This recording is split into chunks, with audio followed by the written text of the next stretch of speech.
at the sky, starry-eyed, searching for the place, searching for a place, weary-eyed, crying in the night, teary-eyed. Don't you know that it's true, that for me and for you, the world is a ghetto? Don't you know that it's true, that for me and for you, the world is a ghetto?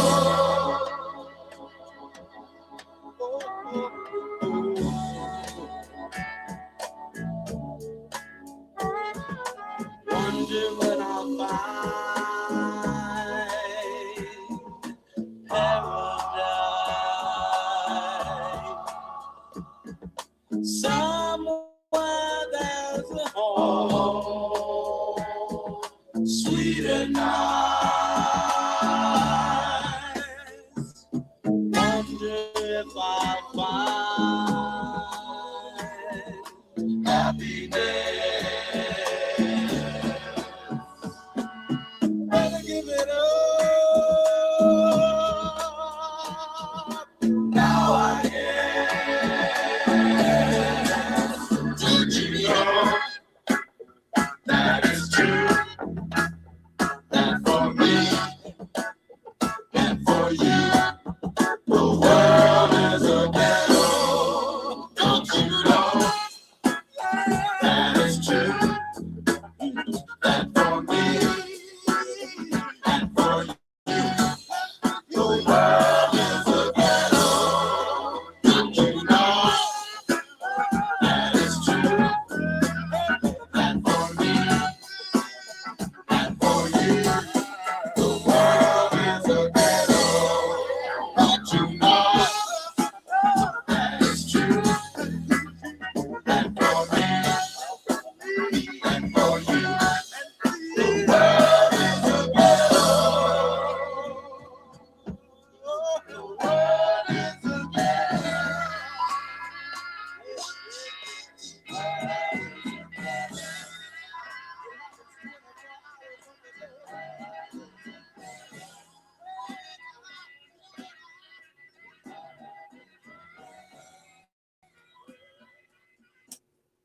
The world is a ghetto.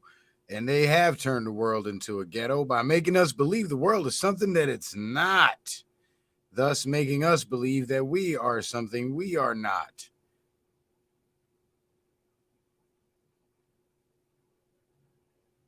Why won't the live play? Come on, YouTube. What the hell are you doing, man? Give me a second here, guys. I'm trying to get the YouTube stream pulled up on my phone so I can watch the chat. So I got one phone going with the Rumble. I got the show going on the computer and the monitor, and I got the YouTube stream going on my, or I'm supposed to have the YouTube stream going on my other phone, and it ain't going. There we go. Now it's going. All right. Shout out to everybody watching. Shout out to everybody on YouTube, everybody on Rumble. Make sure you guys hit that thumbs up on both platforms. If you haven't already, hit that subscribe button or that follow button if you're over on Rumble.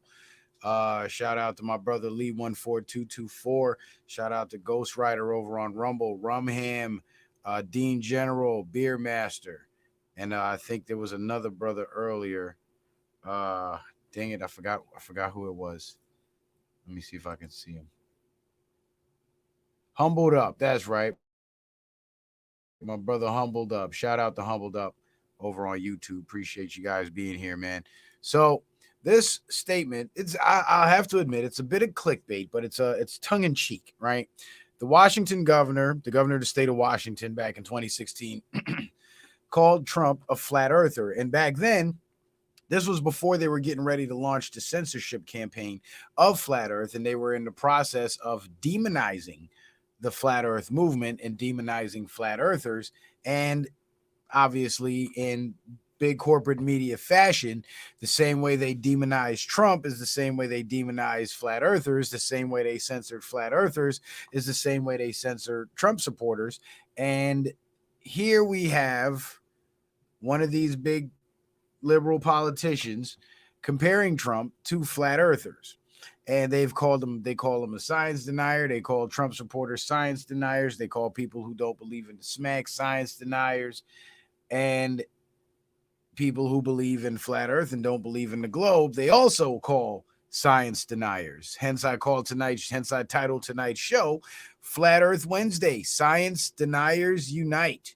Real politics, fake science. And the thing is, the censorship of the flat earth, of the true science, is very important because their scientific narrative goes hand in hand with their political narrative, which is, so the scientists say the world is ending and the politicians got to have all the power so they can stop the world from ending and save humanity because it's their job to keep us safe and save us. That's basically how the game's being played. I mean, we saw them do it in 2020, right? Where the experts said you have to do this and the experts said you have to do that. And what happened what did the politicians do? They started enforcing that, using the force of government to enforce that crap.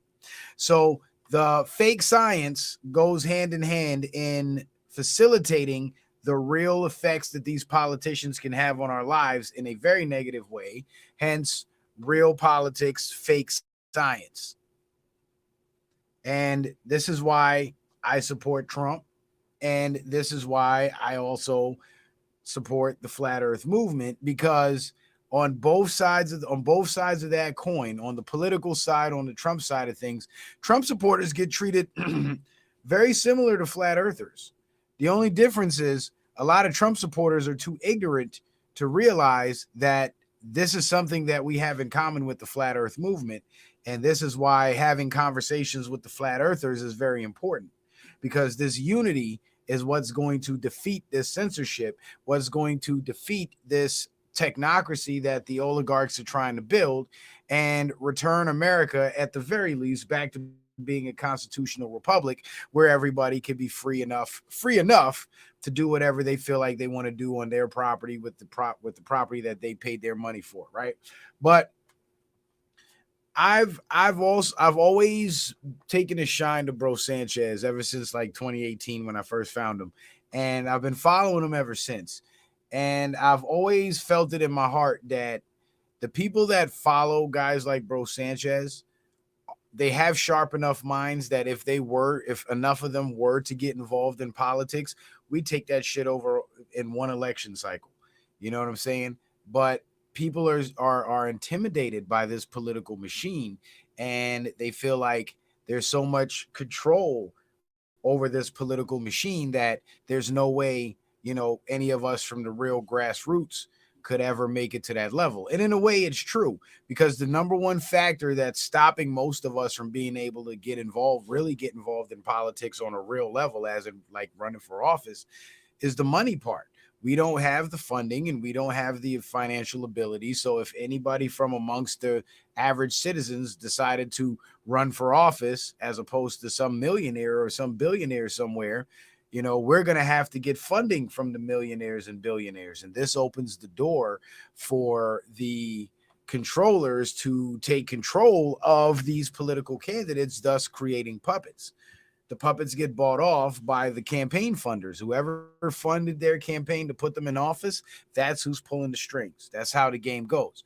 And this is what makes Trump an outlier in that sense, because he spends his own money on his own campaign, and the only money that he collects are donations from people directly, and there's limits on how much he accepts.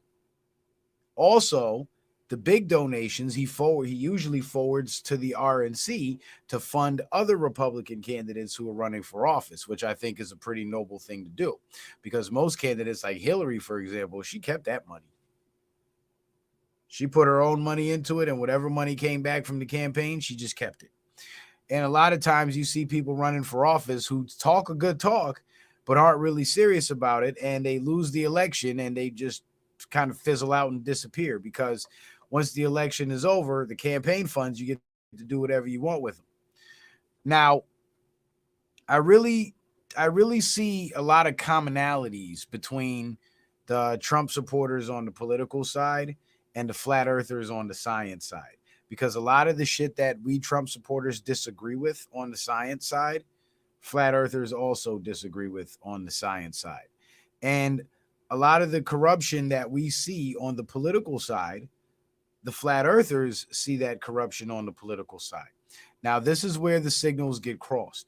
The signals get crossed because too many Trump supporters are still bought in to the globe earth narrative. So it's very difficult to even have these conversations with them because they'll be extremely politically knowledgeable, but then when it comes to the flat earth, globe earth, they sound like idiots.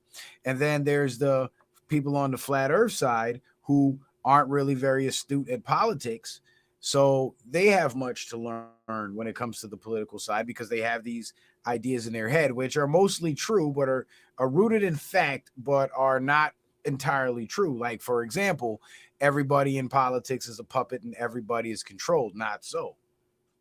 There are people in American politics who are fighting tooth and nail to make sure that the Constitution doesn't get completely usurped. And this is why it hasn't been yet, because there's always somebody, when it's time to vote on these resolutions and these bills, there's always somebody or groups of somebodies willing to say no to that shit and put a stop to it. And this is why the politics is so important, because if we had more people like the Byron Donalds, for example, if we had more people like that in the American political system, we wouldn't have the level of corruption that we have. You see, the American system has been extremely corrupted from top to bottom. There's no question about it.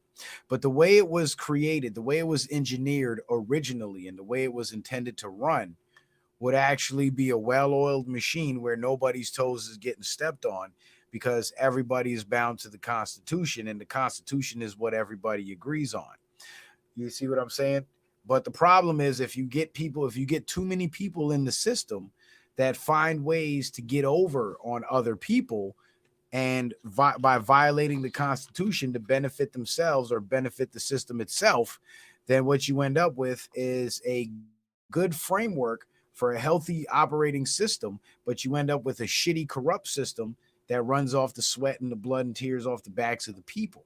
Because the system, it's just that. It's nothing more than a mechanism, but it's only as helpful or as hurtful as the people within the system operating that system. You see, a firearm is a firearm, and it's only as dangerous as the person whose hand it's in. This is what political power is. This is why the Chinese dictator Mao Zedong said that political power comes out of the barrel of a gun. Because metaphorically, political power is a gun. And physically, political power is backed up by the gun. You know what I'm saying? But the politics are very real, because the effects of what happens in politics, we see it for ourselves, and we can recognize it, and we can understand the source of these problems. For example, this high-ass gas that we're having, this high-ass gas and these high-ass grocery prices. That's because food producers are being squeezed, and they're being limited on how much they could produce, and they're being forced to sell at higher prices because operating costs are going up. And then with the fuel price going up, that's causing a lot of increasing in the pricing, because not only does it take fuel to farm these products, but it also takes fuel to transport these products to your grocery store. So the bullshit that the Biden administration is doing in terms of taxation, regulations, buying foreign oil and all that shit, driving up the fuel prices, is having real effects. And I always wondered to myself, the people who hated Trump so much that they felt it necessary to cheat in the 2020 election to make sure that he doesn't get back in, did they have this in mind, that they would rather pay 3 times as much for groceries and 2 times as much for gas just so they don't have to deal with mean tweets? So the politics is real. The politics is real because it has real effects, and there's real people out there that are fighting. And there are real people out there that are fighting to make sure that the American people maintain the rights enshrined in the Constitution that are guaranteed to us in the Constitution, the limits on government that are supposed to exist.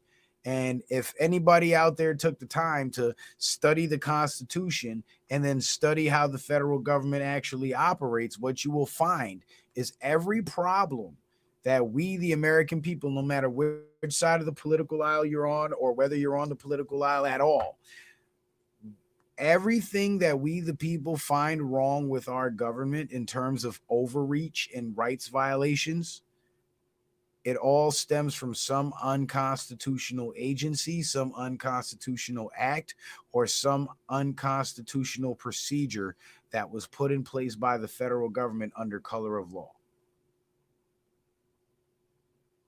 And this is why I can't ignore the politics. There's people out there that said, I don't want to get politically involved.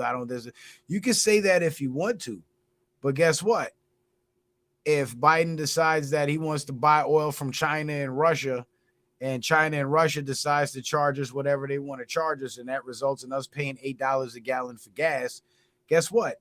Whether you're about politics or involved in politics or not, guess what? Your ass is paying that $8 too. You are no exception, my friend. If there's a war brewing on the horizon and you don't really know who's in office and who's in charge of making these decisions, there's no way for you to actually anticipate what that decision is going to be and prepare for the repercussions of that decision. But if you know who's in charge and you know who's running things, then you know what to expect next. You know what to prepare for. You know what to brace yourselves for. So it's less likely that you're going to be caught off guard. Not 100%, but most times you're going to be prepared.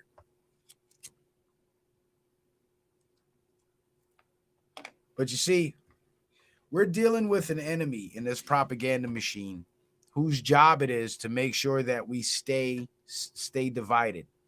So they figure out how we, the people, separate ourselves, and then they start marketing their different versions of their propaganda to each group.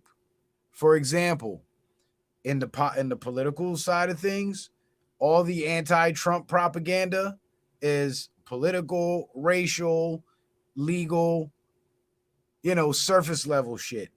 And then to the people who don't really get involved in politics too much, but they, dig deeper and look beyond the politics, all the anti-Trump propaganda is always going to be some deep shit about some bloodline and royal families when Trump's bloodline isn't even the Trump family. But it's always going to be some deep shit to keep you believing the same narrative that they have the political people believing.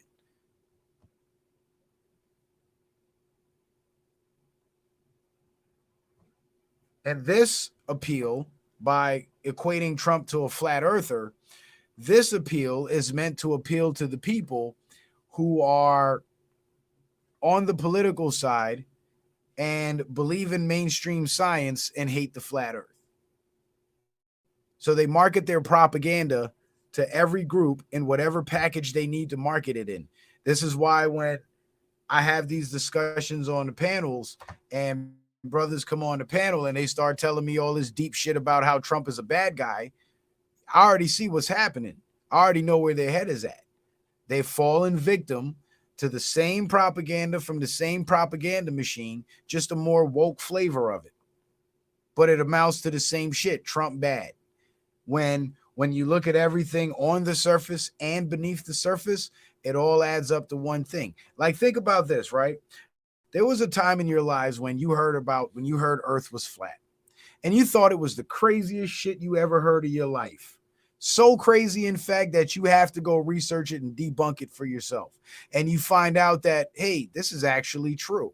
So the unthinkable now becomes reality because you've discovered evidence that proves to you that this once unthinkable idea is now reality. So think about this.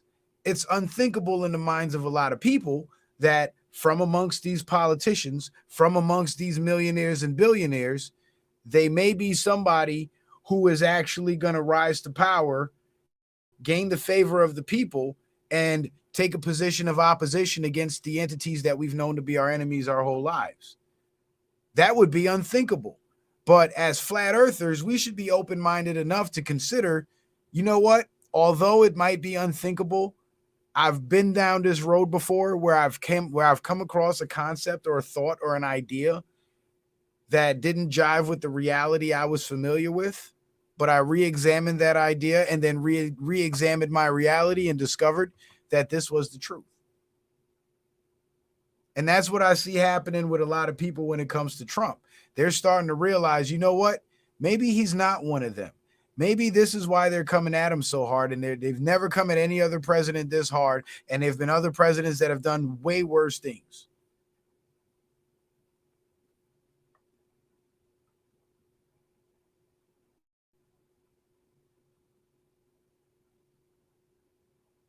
So perhaps it'll be the unthinkable to believe that, you know what, Trump is in favor. Trump is working in favor of the people.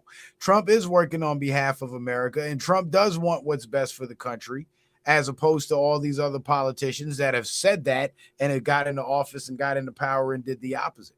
So is it too much of a reach to say perhaps this Trump bad narrative, knowing where it comes from, knowing that it's based 100% in lies? Like, what, I mean, is it too far-fetched to believe that perhaps he is one of the good guys because we have this propaganda machine that's so dead set on making us believe he's bad? And this is why I can't buy into the Trump could possibly be a bad guy narrative. There was a time when I thought like that between like 2016 and 2017. But I've been paying attention. I've been watching. I've been looking at everything on the surface and below the surface. And I've drawn the same conclusion every time. He's not one of them. This is why they want him dead. This is why they want him in jail, because he's not one of them.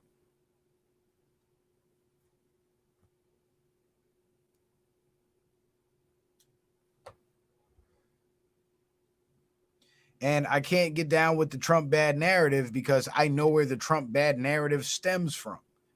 And remember, this same propaganda machine has infiltrated the conscious spaces on other levels. Remember the Terrence Howards, the pro jab people over on Sinetta side.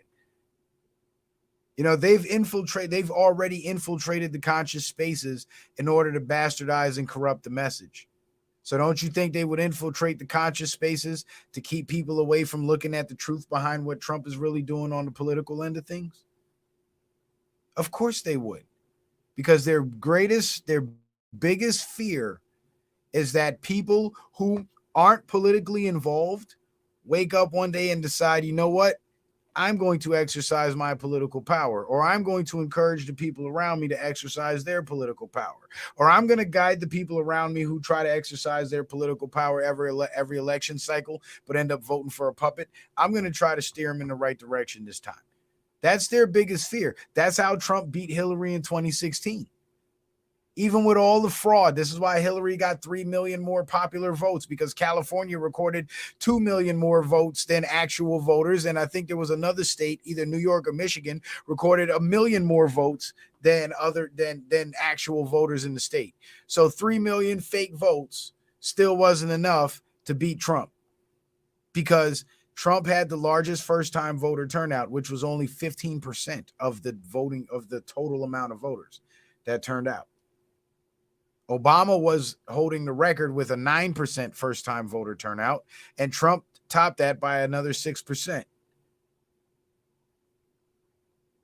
And that's what put him over the edge to get the presidency in 2016.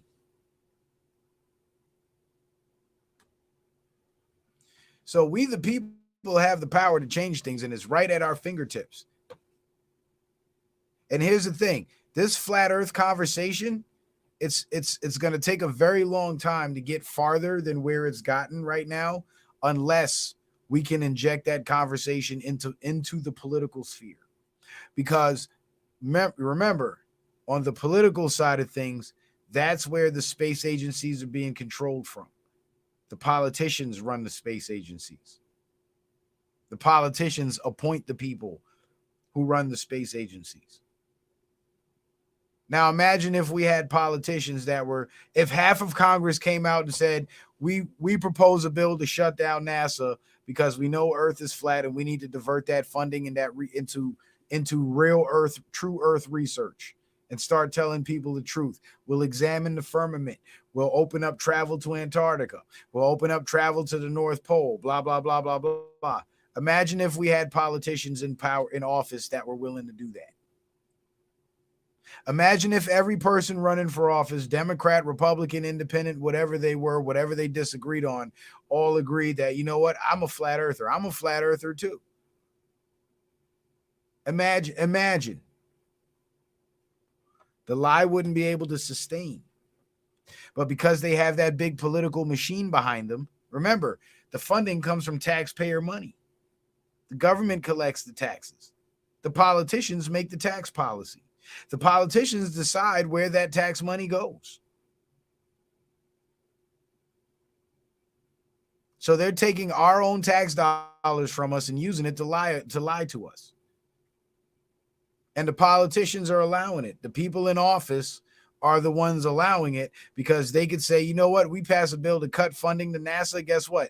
Unless they admit Earth is flat and the moon landing was fake, and guess what they'll do? They'll admit Earth is flat and the moon landing is fake, and then they'll launch this whole campaign about rethinking science and could we have been wrong, and or we have been devastatingly wrong for centuries, and blah blah blah blah blah, and then all of a sudden, all that globe Earth garbage goes out the window. That's how we bring that shit to the forefront. You inject it into the political conversations.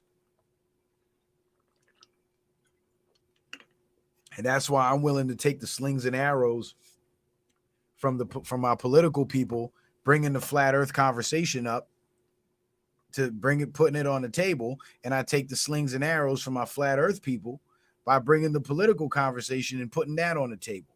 But guess what? I'm getting slings and arrows from both sides. You know what that means? That means I'm on point. Because I'm making people on both sides rethink what they thought they knew. I mean, there's a bunch of people that follow me on YouTube right now that'll tell you, you know what? I was never really into politics, but after listening to you, Citizen Man, I started paying attention to that shit, and I started noticing some things that you were saying were true. Yeah. You know what that's called? That's called enlightenment. You've become enlightened. You see, you were once in the darkness about how your government functions and how your political system operates. And now you've done the research and you've illuminated yourself. You've become enlightened.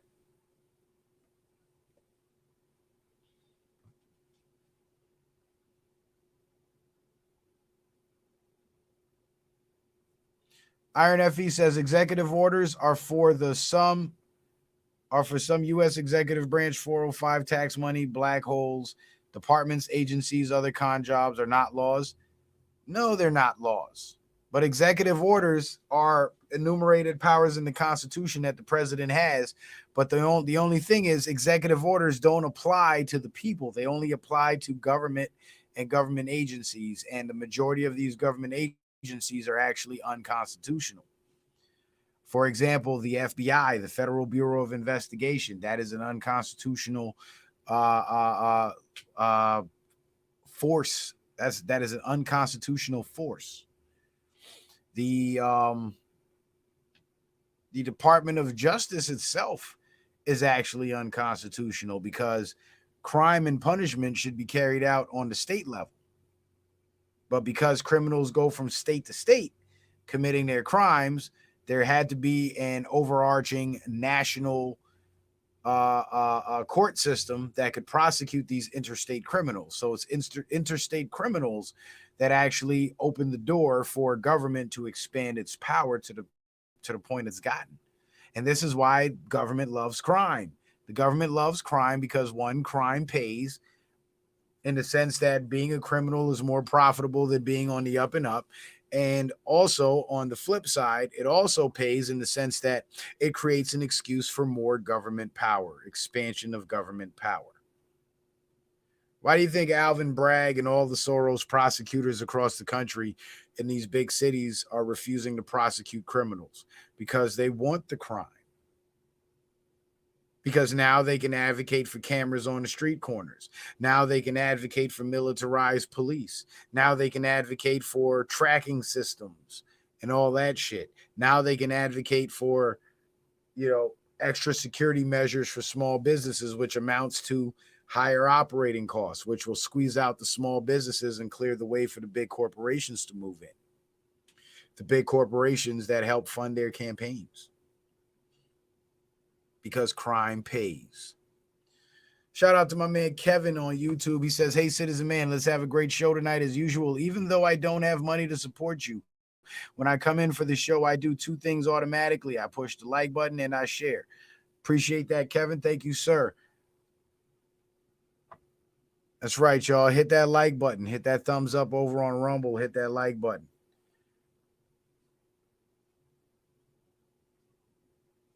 So let's go ahead and get into tonight's show. It's going to be an interesting show. Every Flat Earth show, I try to give you guys a different angle. And tonight, what I'm doing is I'm going to show the parallels between both sides of this ideological spectrum, the political side and the scientific side, because Flat Earth is real science. That's science.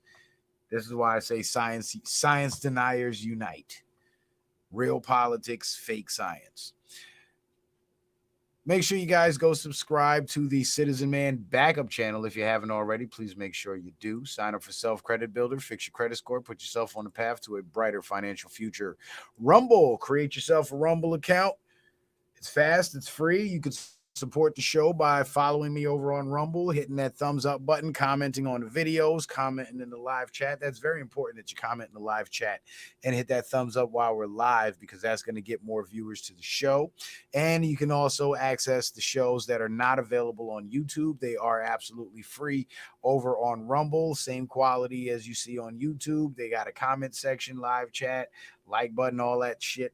So Rumble's really made some strides in the last couple of years, and I'm very glad. I'm very happy about how far they've come, and the fact that they do not censor. So all the good shit that you can't find on YouTube and all the talks that we have over here that YouTube won't allow us to have, get over to Rumble, because there's tons of shows. There's hundreds of shows over there that are not on YouTube that you're gonna want to check out.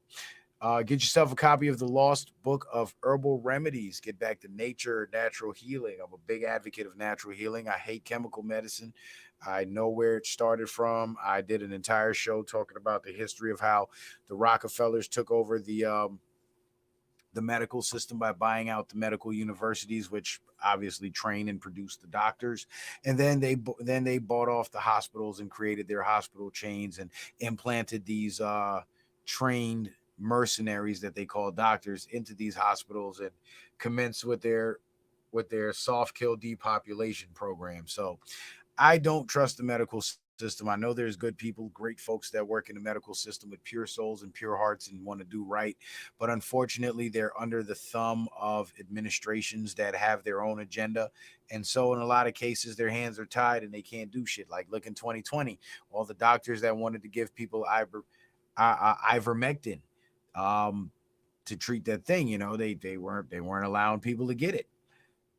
They were giving people another drug that was harming them. So I don't trust that system. I witnessed the mass deletion operation, as many of you did, and because of that, I am even more in support of the Lost Book of Herbal Remedies, and I strongly suggest that if you can afford to get it, get that shit.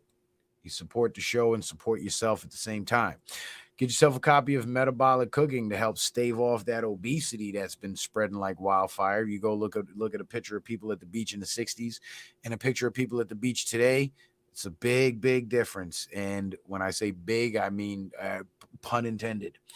Okay, so get yourself a copy of Metabolic Cooking for the weight loss recipes and Anabolic Cooking for the muscle building recipes, so you don't have to spend the rest of your life having spaghetti arms, because spaghetti arms suck. Also, if you guys would like to support the show, you can do so by sending in a kind donation via Cash App, PayPal, or Venmo using the tag scrolling across the screen in the banner below. The links that are pinned to the top of the YouTube chat in the black box where it says Citizen Man TV in yellow. Just click the yellow, the box opens up, and all the links are available. You can also find those links posted in the description box of every video. And I want to give a big shout out to my brother Lee 14224 with the first Cash App of the night. Let's see what my brother got to say here.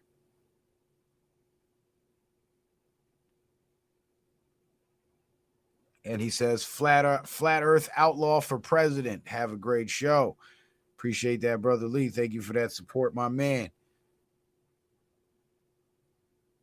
All right, so let's get on with the show, shall we? Let's get on with the show. So, of course, I was pulling some articles and I came across some very, very egregious pieces of literature, disgusting, disturbing, poorly written pieces of literature that they dare to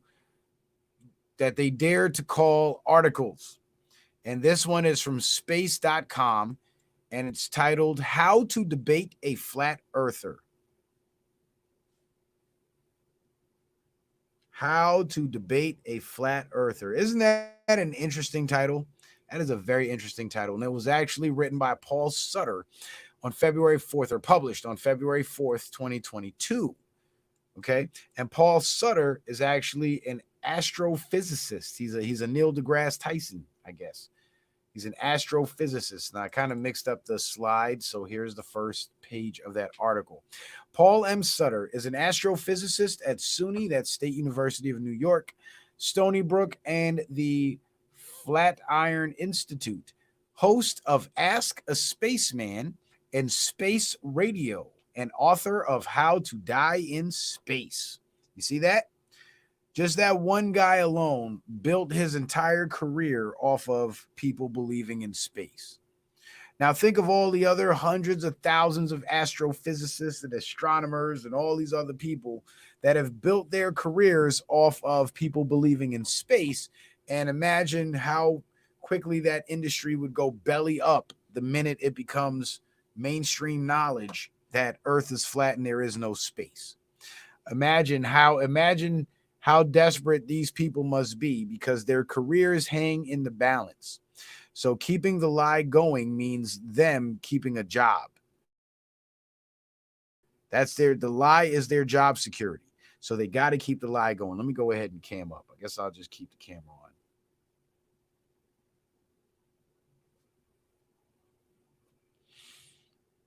All right, here we go. A number of ancient cultures believed that Earth is flat because simply they didn't know any better. You see how they just start off with arrogance? And this is what they taught us in school, right? A long time ago, people believed Earth was flat because they were stupid. Because they didn't know any better. Already disparaging the ancestors. But incredibly, there remain people today who still believe that Earth is flat, despite centuries of evidence proving the contrary.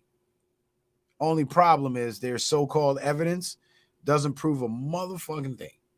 So why do people believe this? And is it even worth getting into a debate over?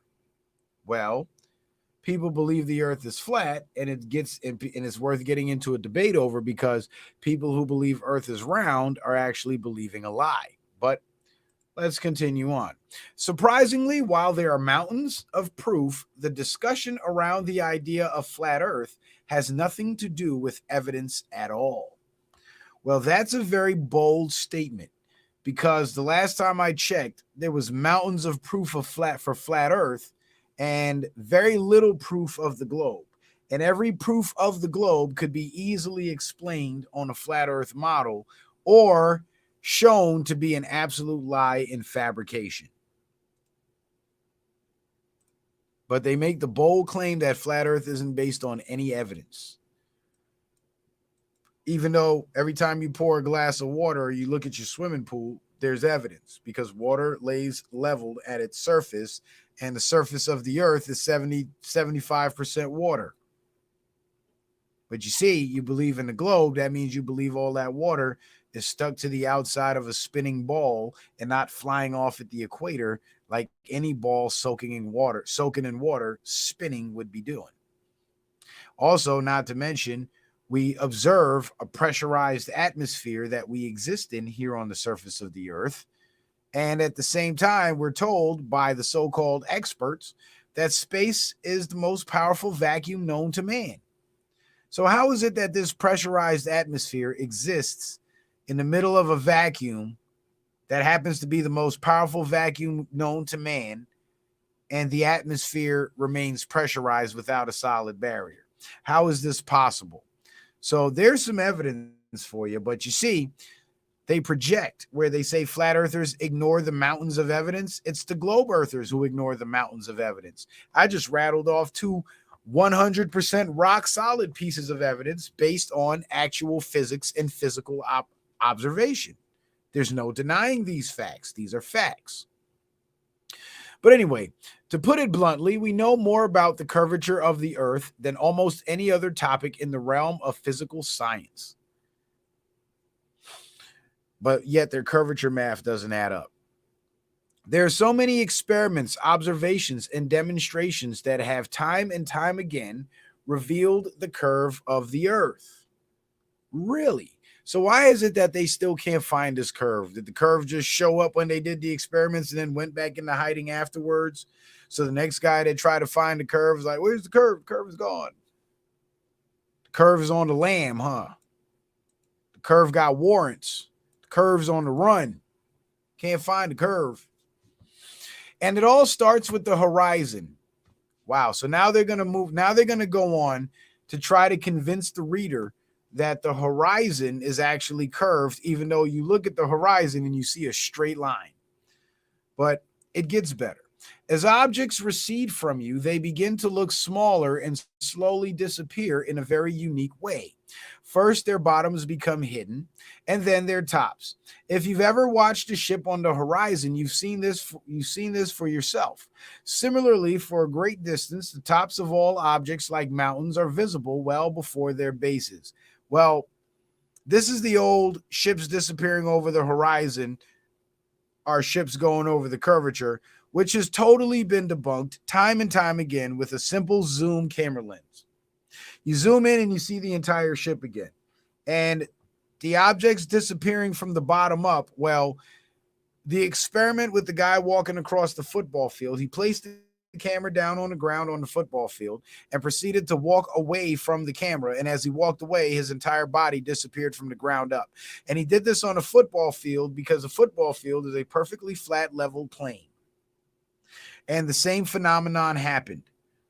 So couldn't this explain that it's simply things disappearing on the horizon is simply a matter of perspective, i.e. vanishing point, rather than objects going over a curve? I mean, it's been proven that it doesn't have to be a curve for the object to disappear. And there's some more evidence for your ass. Let's continue on. And Earth's curvature is clearly apparent from high altitudes, as Captain Albert Stevens of the U.S. Army Air Corps showed in the 1930s. So they had pictures of the curvature since the 30s, but today, with all the high-tech technology that they have, can't show us real pictures of the curvature. In December 1930, for example, Stevens snapped a photo looking westward while flying at an altitude of 21,000 feet, 6,400 meters above Villa Mercedes, Argentina.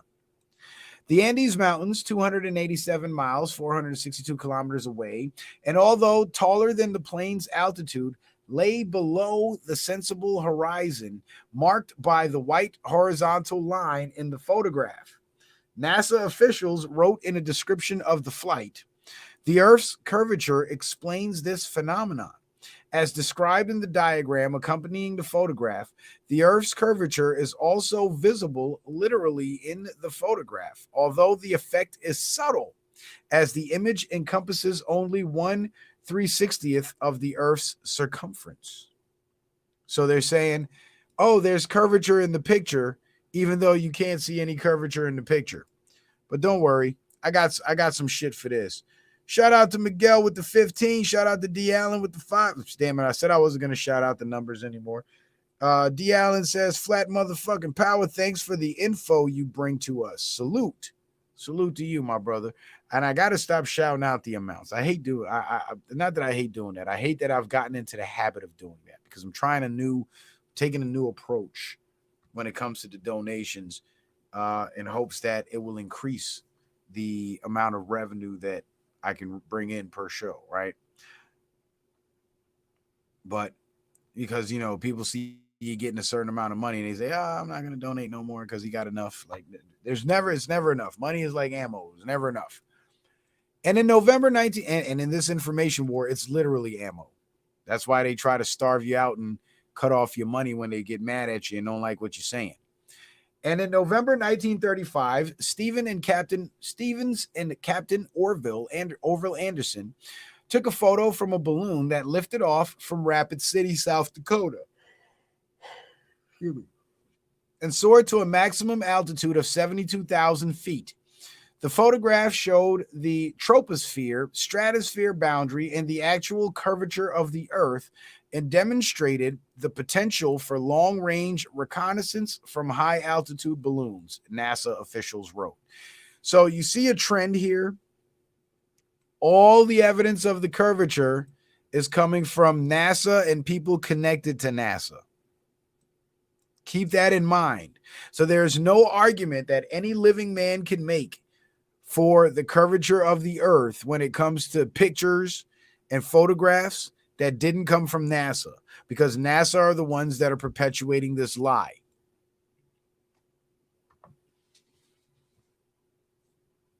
Iron FE says, a pinhole no lens camera is called a perspective projection. A straight line in the scene remains a straight line in the image. Total focus, focused everywhere. No lens pinhole camera images taken all over Earth all show a flat plane. Search pinhole no lens landscape, pinhole no lens sunrise, pinhole no lens sunset. Look at the images. Flatness everywhere. Interesting, Iron FE. Earth's atmosphere is capable of playing funny tricks on your eyes, with different layers of air bending light into interesting directions. The phenomenon, a side effect of Earth's curvature, isn't a surefire guarantee to our planet's curve, but it's a start. But even if you can look to the horizon for evidence, even if you can't look to the horizon for evidence, you can look up.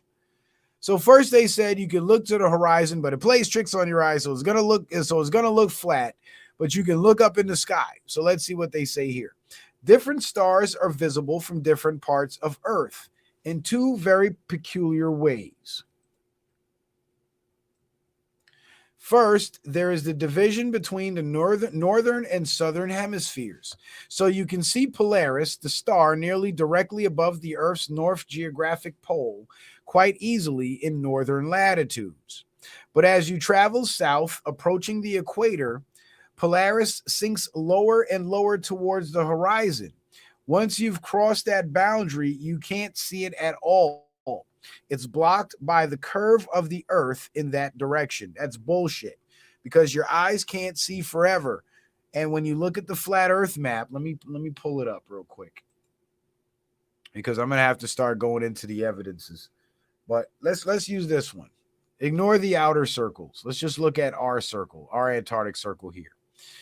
You can't see forever. The southern hemisphere would be the outer half of this circle. So you'd have a circle here for your equator, and then you'd have the northern hemisphere, which is closer to the center, southern hemisphere or southern area, which is farther away from the center, closer to the edge. And the farther away from the North Pole that you get is the less of it you're going to see.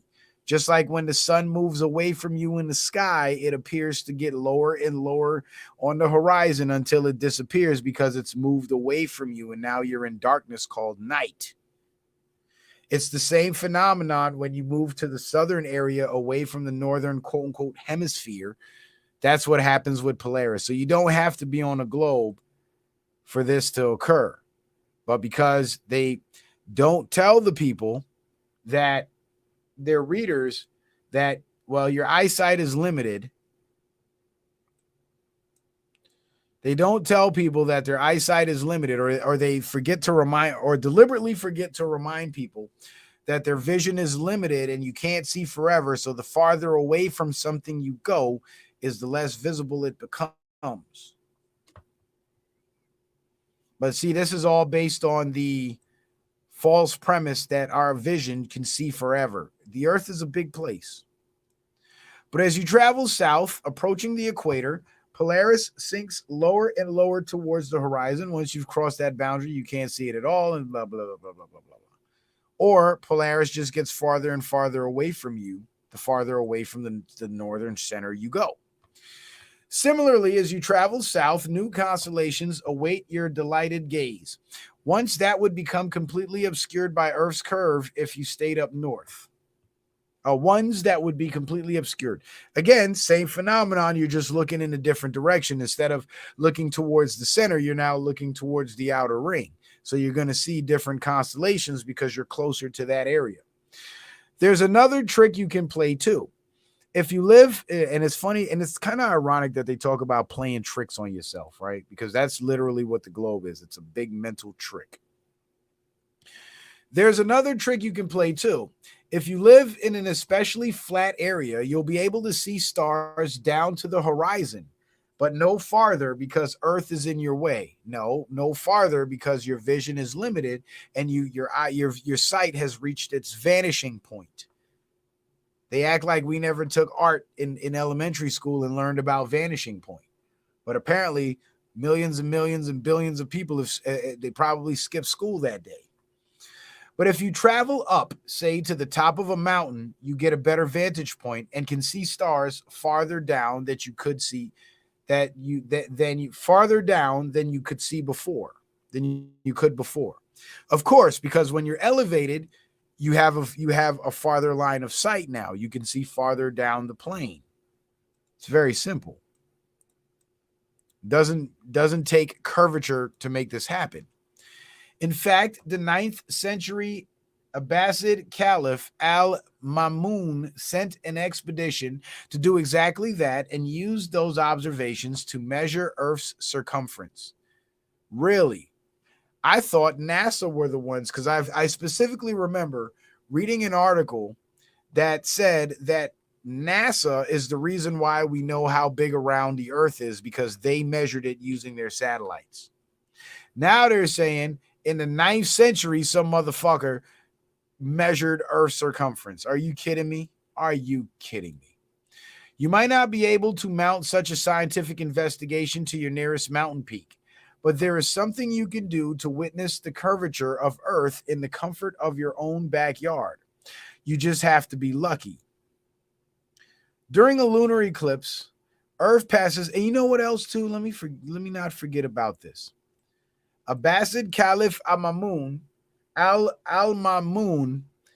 measured Earth's circumference in the 9th century, but yet they said Christopher Columbus in 1492, which would have been the 15th century, sailed from Europe to the West Indies and proved that Earth wasn't flat. So which one is it? Was it Eratosthenes with the 2 sticks in Greece? Was it this guy, Al-Mamun? Was it NASA? You see, there's all these different stories, because this is what you call tall tales. There's all these different versions of it, but it all amounts to the same thing, which is Earth is a ball. You might not be able to mount such a... Okay, let me see. You might not be able to mount such a scientific investigation to your nearest mountain peak, but there is something you can do to witness the curvature of Earth in the comfort of your own backyard. You just have to be lucky. Oh, so now you got to be lucky. I thought science and math was meant to be precise. It was meant for precision, not luck. During a lunar eclipse, Earth passes between the sun and moon, allowing Earth to cast a shadow on the moon. That shadow is always a circle. Excuse me. No matter where you are on the planet, no matter the timing of the eclipse, always. So what the fuck does that mean? Because again, this idea is based on the notion that the sun illuminates the moon. The moon reflects the sunlight, and that's what makes it shine. But the problem with that is moonlight is cold. You have lower temperatures in moonlight than in moon shade, as opposed to sunlight, which is warm, and you have higher temperatures in the sunlight than you would do in the sunshade. So they're opposite lights. And if they're opposite lights, there's no way that the moon could actually be reflecting the sun's light. So this is all based on one big lie that the moon reflects the sun's light. We don't know what causes the eclipses, frankly. The only way to always cast a circle shadow if the thing casting the shadow is, in this case, Earth, is a globe. It's a matter of geometry. No, it's a matter of belief. It's a matter of believing that the sun is the reason why the moon is lighting up in the first place to even have this eclipse happen. But as flat earthers, we don't believe that. And that's not to mention the countless photos of Earth taken by orbiting satellites and eyewitness testimonies from astronauts hailing from dozens of different countries, space programs, and private organizations. So here they're playing on their compartmentalization. They're playing on the belief in space and the belief in space travel and satellites and the belief in astronauts actually doing what they say they're doing, which is going to space, which they don't. And they're playing on the whole dozens of different countries and space programs and private organizations, excuse me, as if they're not all connected, when in fact they're all absolutely connected through their secret society affiliations and memberships. Our curved Earth also, and again, in a previous Flat Earth Wednesday, I showed you guys all the symbols that they use, and Buzz Aldrin flashing the symbols, wearing the ring, the NASA coin, and all that shit. So that ain't, I mean, we don't even have to get into that. Our curved Earth also aligns perfectly with all physics. No, the fuck it doesn't. Because again, the atmosphere needs a solid barrier to remain pressurized. Water cannot stick to a spinning ball. So it does not perfectly align with all of physics. It actually violates several laws of physics. But let's see what they have to. Let's see how they try to compound this lie. Additionally, all of the other planets ever discovered also appear round because that's how gravity likes things. Oh, so now we have to believe in gravity. And again, just because everything we see in the sky, we can call it round, it does not mean what we're standing on is round. You walk into a room with a flat floor, you look up at the ceiling and see a round light bulb. Does that automatically mean that the fucking floor is round? That's the dumbest ass backwards logic, but they keep using these same talking points because they know that the people who believe this shit are kind of stupid to begin with. If you use gravity to say, trust your GPS to give you accurate positions and calculate trajectories, then that same force will form material the size of Earth into a ball. So you see here how they use circular arguments, the circular logic. In order for gravity to form something into a ball, it's got to be the size of the globe Earth. So the globe Earth proves the globe Earth. Stupid. Fucking stupid. And these are supposed to be your experts, and they're this goddamn stupid.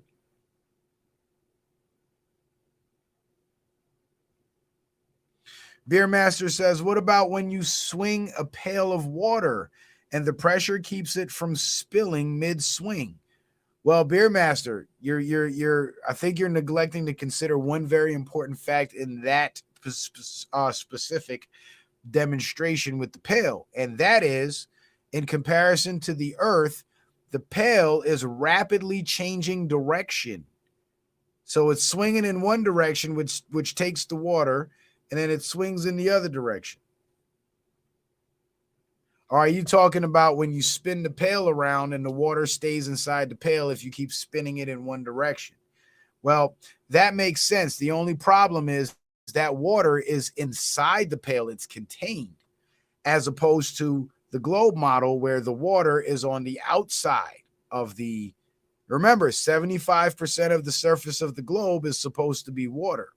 So comparing that to a pail of water is actually a false comparison. And as an intellectually honest person, I'm sure you can understand my point and not, not take it as a slight towards you or any form of disrespect, because that's definitely not my intention. But it's a false comparison because the water is inside the pail as opposed to the globe where the water is outside of the globe. And in reality, there's literally no demonstration that can be carried out on Earth to replicate that at all. Ever. It's never been done. I don't think this discussion is really about the actual evidence or the scientific process, however. Right? I don't think so either, because the globe earthers just make up shit and get people to believe it. People who believe the earth is flat aren't coming to that conclusion from the same types of observations. Right? Because ball earthers make no observations. They just blindly believe. And that's the problem. We have people who are flat earthers who make actual observations and scientific analysis using logic, just like I did with with Beermaster's pail of water example, right?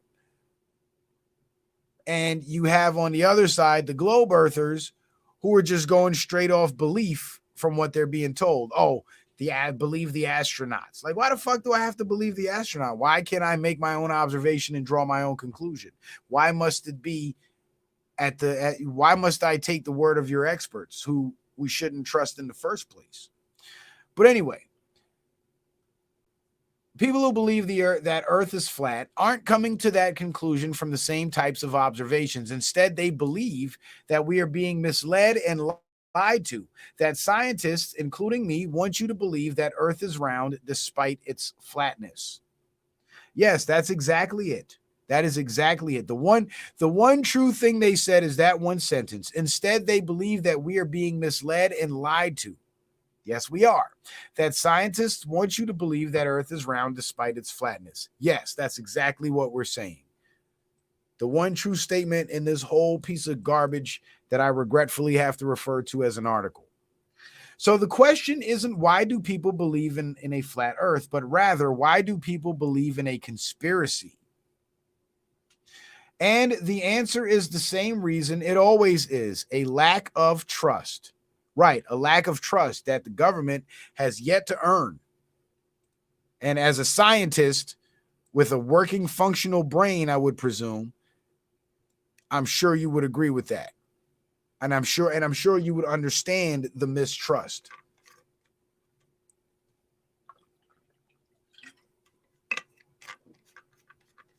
Many people don't trust the society around them.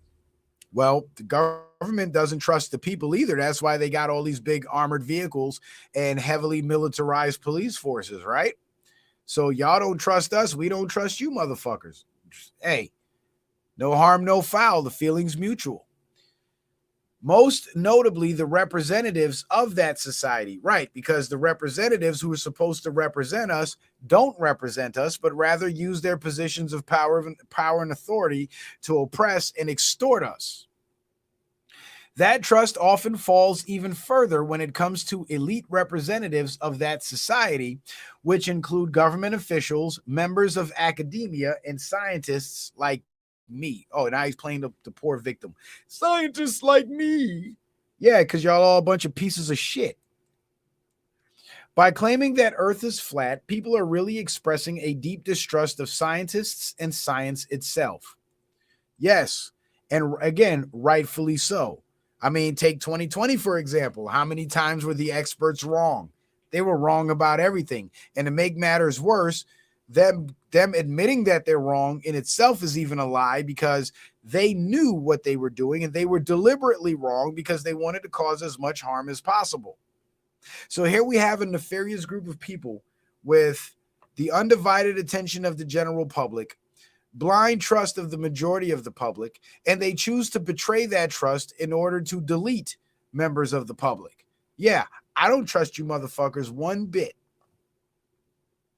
So if you find yourself talking to a flat earther, skip the evidence and arguments and ask yourself how you can build trust.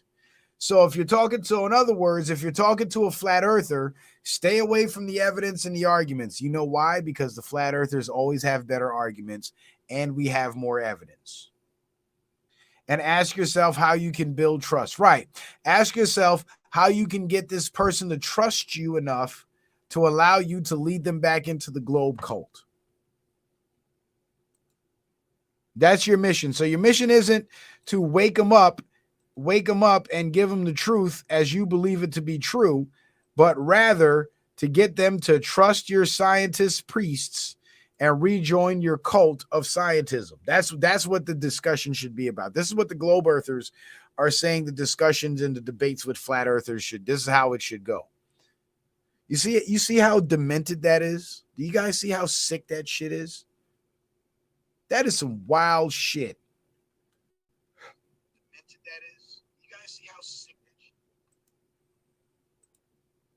You can learn more about first photographs that clearly showed Earth's curvature in this NASA story. And I did pull a part of that story, so we're going to look at some of those photographs in a minute. This explainer from Arizona State University lays out clearly and concisely the plentiful evidence for our planet's spherical shape.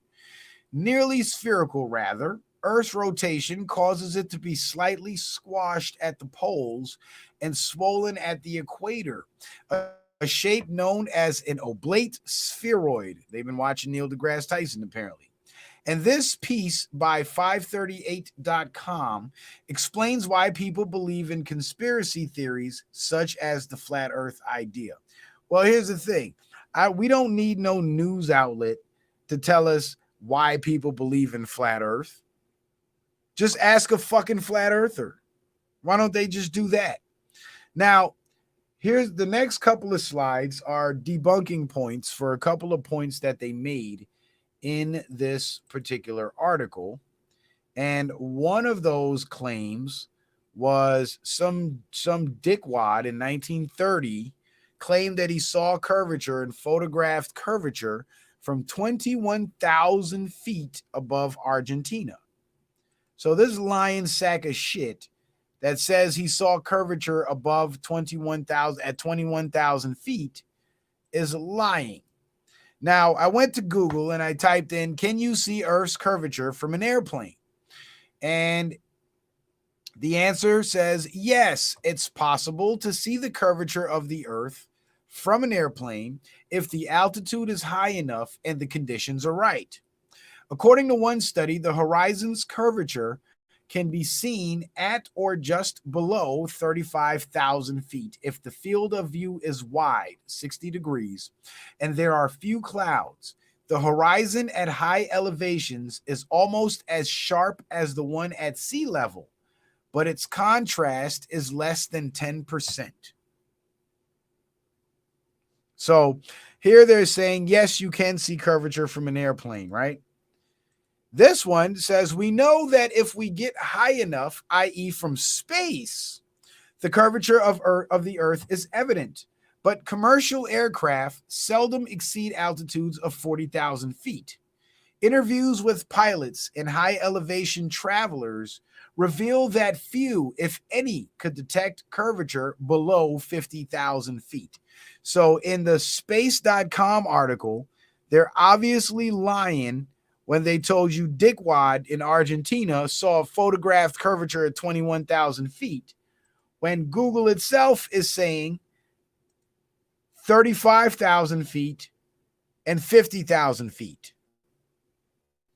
And even these assholes are lying because Neil deGrasse Tyson actually was forced to admit how high you actually have to be to see the curvature, because people kept saying, well, you can't see curvature from an airplane after several entities and outlets falsely claimed that you can see curvature from an airplane.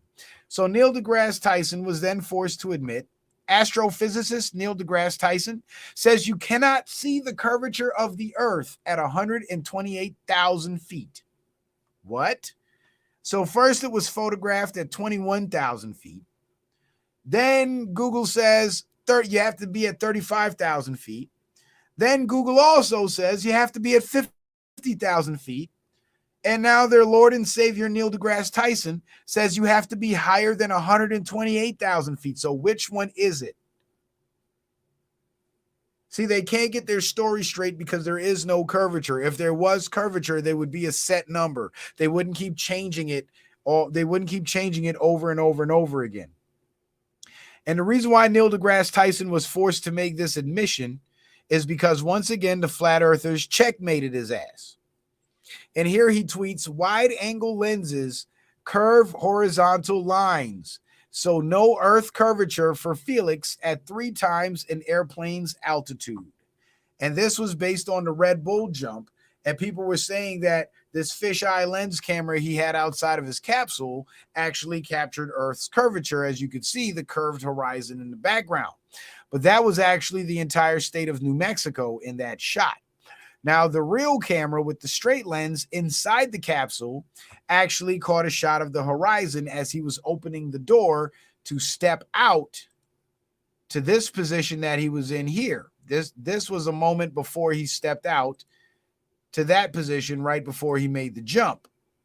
And at this moment, when he opened the door, this was not a wide lens camera, and you can see a perfectly straight horizon in the background.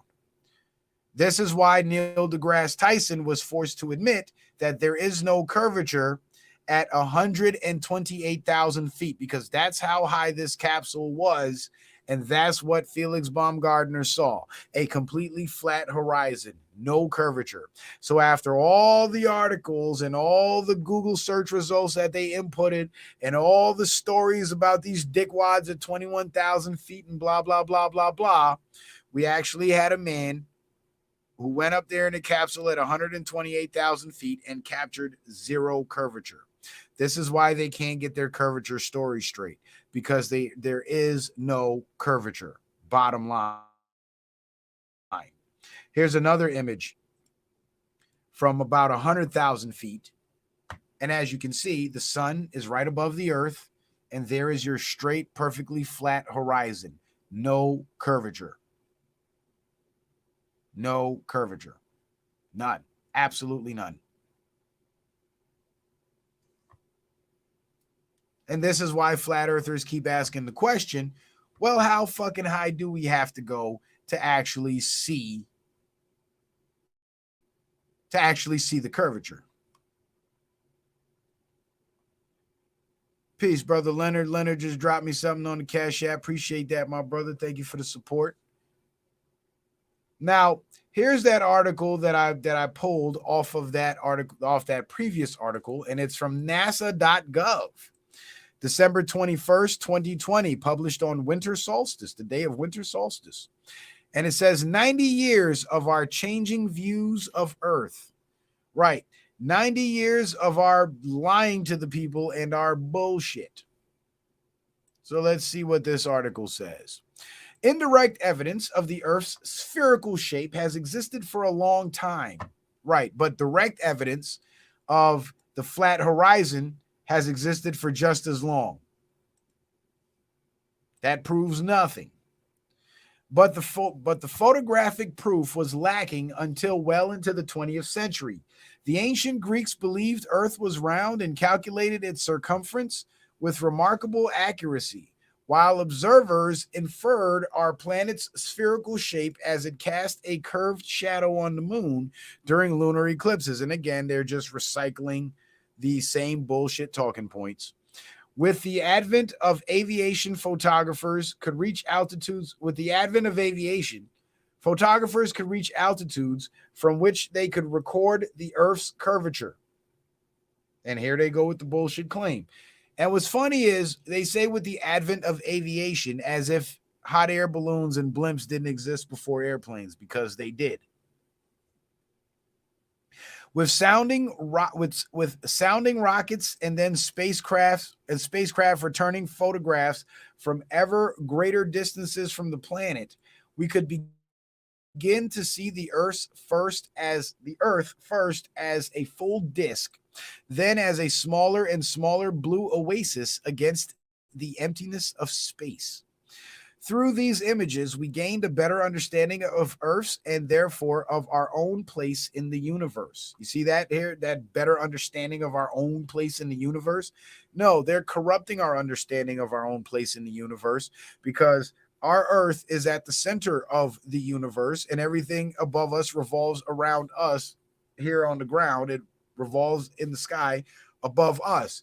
And we are at a very special place in the universe, but mainstream science wants us to believe that we are insignificant, while at the same time trying to preach to us about how special we are. It's a double talking mind fuck is what it is. It's a mind fuck. Now, this is a photograph here.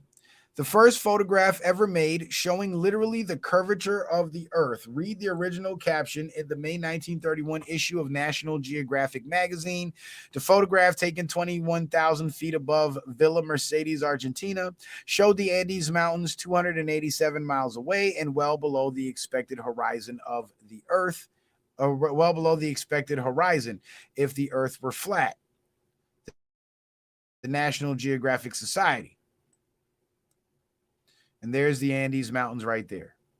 So how does that prove the curvature when you can see the Andes Mountains 287 miles away? That actually proves flat Earth. And look at that horizon line.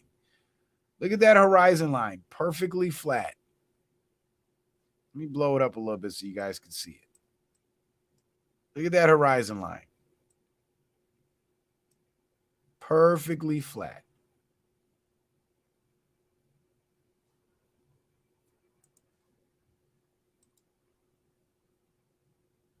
Guys, hit that thumbs up on Rumble and leave a comment in the chat, please.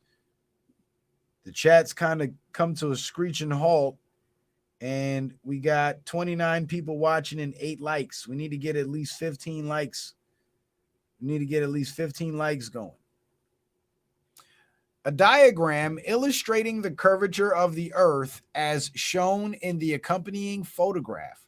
Read the original caption in the May 1931 issue of the National Geographic magazine. The diagram describes that the Andes Mountains are visible below the expected horizon due to Earth's curvature. And here's what they here's the illustration, the bullshit illustration that they gave us. So that's supposed to be the plane up there. I don't know if you guys can see it. Right below the Citizen Man logo. Let me see if I can move it over a little bit. That's supposed to be the plane right there. And that's supposed to be the line of vision where they could see the Andes Mountains. Mind you, these mountains could very well just as easily be on a flat plane, but because the plane is elevated, they would have to look down at them. This proves absolutely nothing.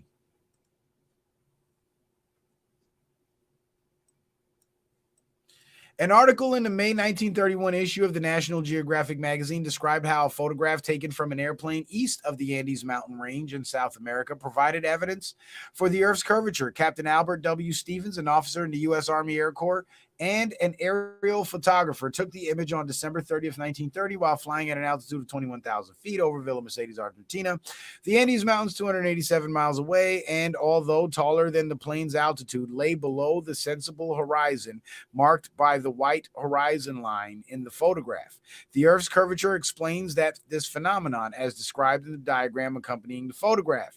The Earth's curvature is also visible laterally in the photograph, although the effect is subtle as the image encompasses only 1/360th of Earth's circumference. So not only are they trying to tell you that this flat horizon line proves that Earth curves and you can see the top of the Andes Mountains there, but they're also claiming that it curves to the side too, which it does not. And it's insane that they would even bring that up. And again, just like that experiment with the guy walking across the football field, the farther away it goes is the less of it you see from the bottom up. Very simple. perspective. And they're playing on the people's perspective to make them believe they're looking over a curve, which is the dumbest shit ever. Because I bet you if he would have looked in the opposite direction, away from the Andes Mountains, he wouldn't have saw shit but a horizon line.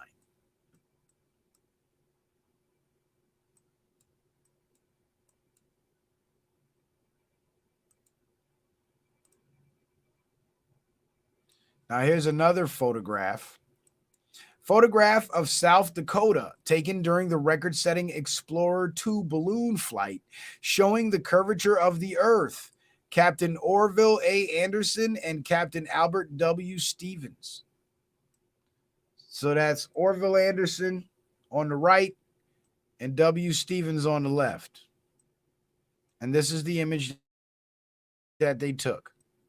Again, a straight, flat horizon. I don't know where they claim they see curvature at. It's a straight freaking flat horizon.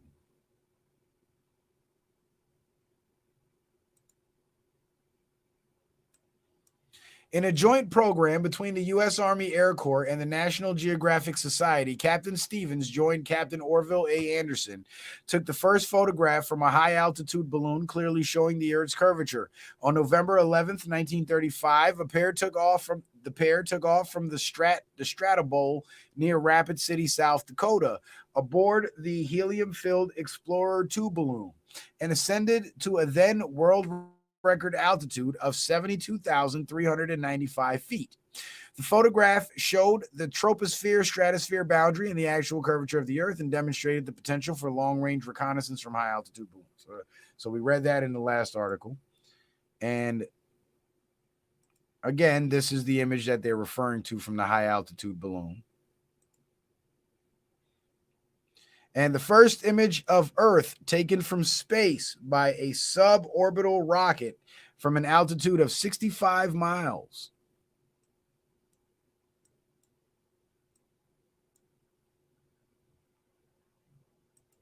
So this is when they just started faking the pictures and claiming satellites are doing it, because I'm pretty sure other people, flat earthers, were going up in their planes and taking pictures of the flat horizon and claiming it's flat, which took away these photographers' position of authority, claiming we've been up there and you haven't, because now you got flat earthers that have been up there as well, and they see something different.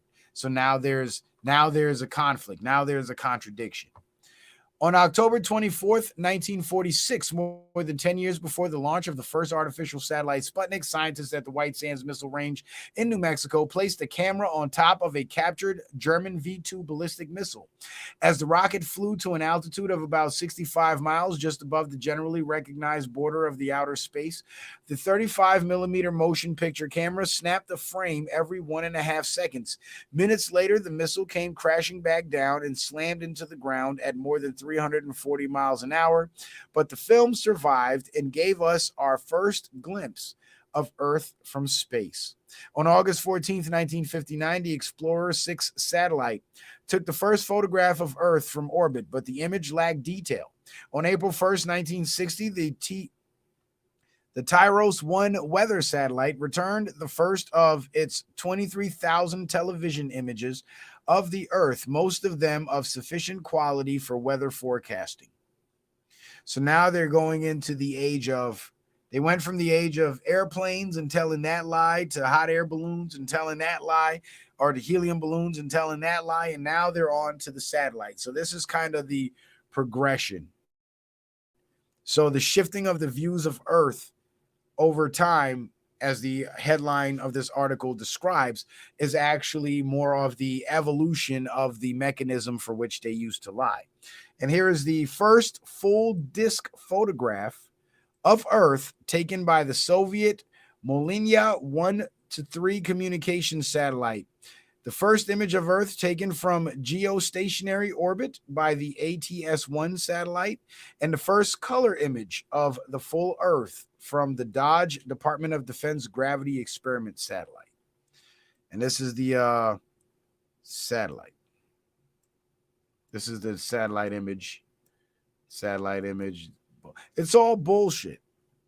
They just cooked these images up, put them out to the public, and said that's what it was. Now, Where it gets interesting, though, is when you start connecting the dots to the political side of things.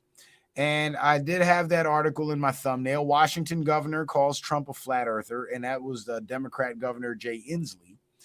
And here's another headline from Quora, and it says, "What is broken in the brains of flat earthers and Trump supporters?" Basically making the claim that Trump supporters and flat earthers have the same mentality, which in essence is true, but it's not because something's broken. It's because there's something in our brains that's still functioning that has been broken in the vast majority of people. This is why so many people lack critical thinking skills, as we saw in 2020. But because they know there's nothing broken in our brains, they have to resort to censorship. And the Q people are big Trump supporters as well, right? The Q folks are kind of like the flat earthers of the Trump supporters, whereas the flat earthers are the Trump supporters of the conscious community, so to speak, in terms of the way we're received by our fellow members in the community. And just like in the conscious community, there's a lot of people that reject and ridicule flat earthers. In the patriot community, there's a lot of people that reject and ridicule Q, people who follow Q and study Q. And just like flat earth is being censored, check this shit out. This was a post that I put up December 16th, 2022, over a year and a half ago. Right? Get this.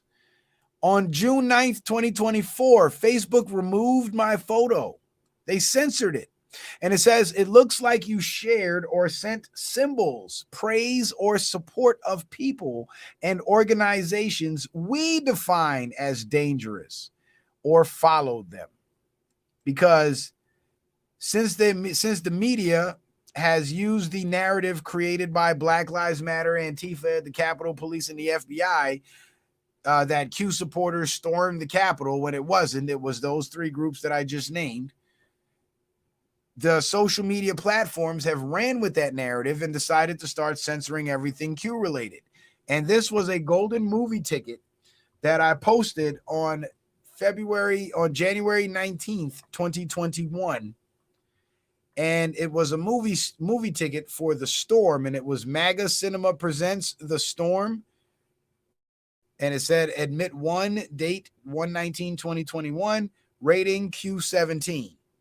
And this was pertaining to the fake inauguration that was set to go down on January 20th, and the fake Joe Biden presidency, and all the moves that we see happening now with the military, with the BRICS nations, and the Biden show.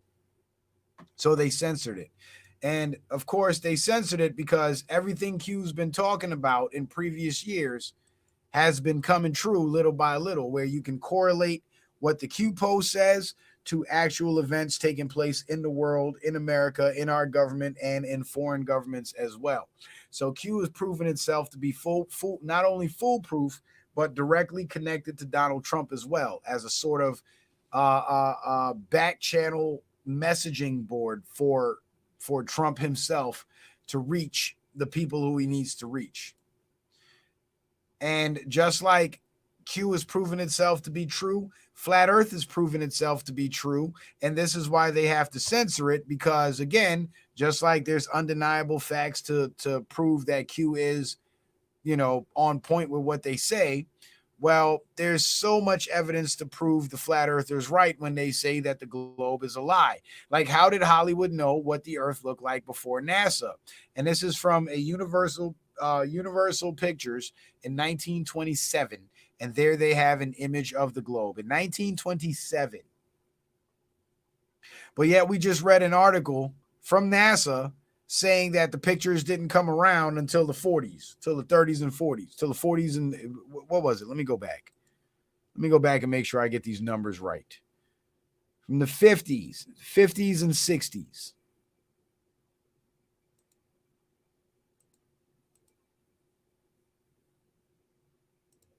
But here we are in the 1920s, and they have a picture of the globe already. Get the fuck out of here. They also censor flat earth because, just like that the first article that I read started out by saying A long time ago, people believed Earth was flat because they didn't know better. Well, they knew a hell of a lot more than we do today. Because again, here are the depictions of the ancient cosmological conceptions from these same ancient primitive people that didn't know any better. But somehow they knew about our spiritual connection to the earth because they knew about Earth's true composition. They had a closer connection to the creator of this place because they had a better and deeper understanding of this place. So deep, in fact, that all their cosmologies look almost the same and have similar features, like the dome, the flat plane, the centerpiece, the mountain in the middle, the tree of life, all represent the same thing. But then when you look at what NASA gives us, it's the Universal Studios globe. Look at it. It's the Universal Studios globe. The fucking Universal Studios globe. The 1927 Universal Studios globe is what they give us. So who are the fools, really? Who are the fools? Well, the elites would have us believe we're the fools for knowing about flat earth and learning about flat earth and teaching about flat earth. But then when you look at the way the Vatican is constructed and other big, major institutional architecture, I don't know what better word to use. The Capitol buildings in the States, the Capitol buildings in other countries, the college campuses, and so on. They all are built to mimic flat earth cosmology. There's the monument in the middle, the obelisk with the X that marks the spot. Those are the 4 islands at the North Pole, and this is the rest of the earth. And look at that, the white ring around it, which represents the ice, the Antarctic ice wall. So they rub it in our faces and then laugh at us for saying, hey, we know what you're showing us here. We know what you're depicting here. And this is one conception. And you see, the thing about the flat earth is we understand that we don't have all the answers. And we don't pretend to have all the answers like the globe earthers do, like NASA does. Because we're actually honest people. And we're honest enough to say, you know what? We're still not in agreement with, or in full agreement with what the earth actually looks like in terms of the flat earth. Some people believe this is what it looks like and it stops at some point with the rings. Some people believe it's concentric rings with continents in the middle going on and on forever. Some people believe that the flat earth ends with just these 7 continents and all this ice around us is just ice forever. But there's ancient maps that actually show land that wasn't frozen. So there's a lot of disagreement. Some people believe this part is under a dome. Some people believe it's another flat disk on top of our flat disk, which creates the firmament, and they're parallel disks and infinite planes. Some people believe the dome stretches all the way out to this outer ring or a further outer ring. You know what I'm saying? So there's all these different conceptions because now that we're the adopted kids that learned that our adopted parents are not our real parents, we are now on the quest to find out who our real parents are. So now we have all these different theories and all these different names and faces that we're trying to investigate and figure out which one is the right one. And that's kind of where we're at in the flat earth movement, which is okay. I believe we're on the right track because now, instead of having flat earth versus globe earth discussions, we can actually up the ante in the discussion. We can actually shift the discussion away from flat versus globe to what version of flat is it now? And now we're getting further along into our study and our understanding of flat earth because we've already learned that earth is flat. There's no way around it. There's no debating it. Anybody trying to debate it is a fucking fool still stuck in 3rd grade believing the scientists and Bill Nye and Neil deGrasse Tyson and all those goons. And us flat earthers who understand what the earth really looks like are now having our debates about what the composition of the earth is, which is going to lead us to more ideas and eventually to more answers. And then after maybe a few years of having these discussions and doing these intense studies and taking these trips, perhaps we will have the answer and we will know what the earth actually looks like. But right now, all we're sure about, 100% sure about, is this ice wall and these 7 continents within the ice wall. That's all we know about. That's all we're sure about. I personally believe there is a break in the ice and there are other lands outside of our Antarctic ice wall. I do personally believe that. Because in the UN building, they have a picture hanging on the wall that shows the Earth just like this with the Antarctic ice ring and then other continents outside of it. And on the UN flag, they have the flat Earth symbolism on it.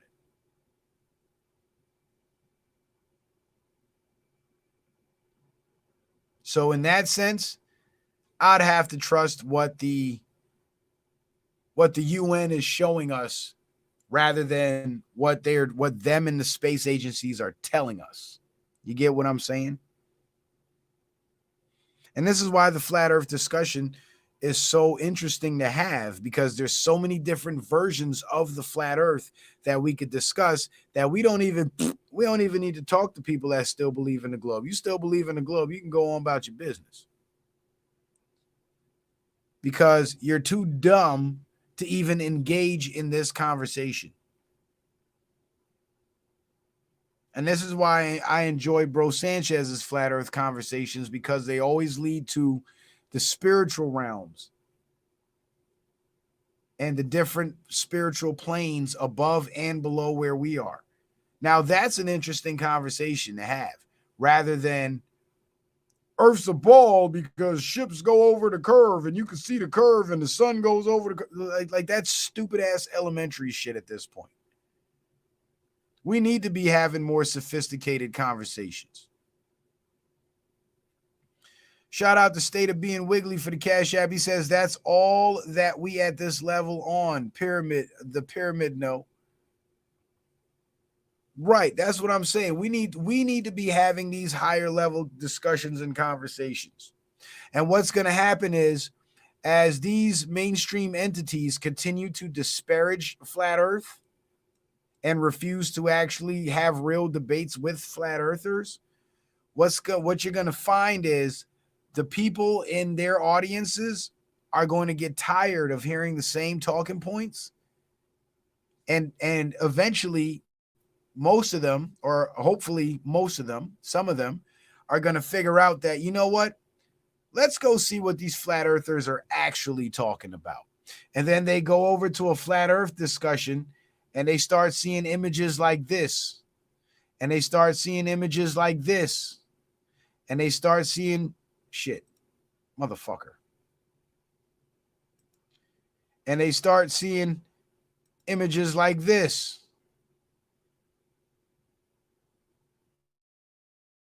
And they start hearing discussions about the earth possibly looking like this in outer lands and things that are actually going to attract their attention, because these are now new concepts that they had never heard before and never thought of. And remember, the propaganda machine isn't on this level when it comes to discussing flat earth. They don't know about the outer rings. They don't talk about the outer rings, the outer lands, the dome, the spiritual levels, the firmament. They discuss none of that.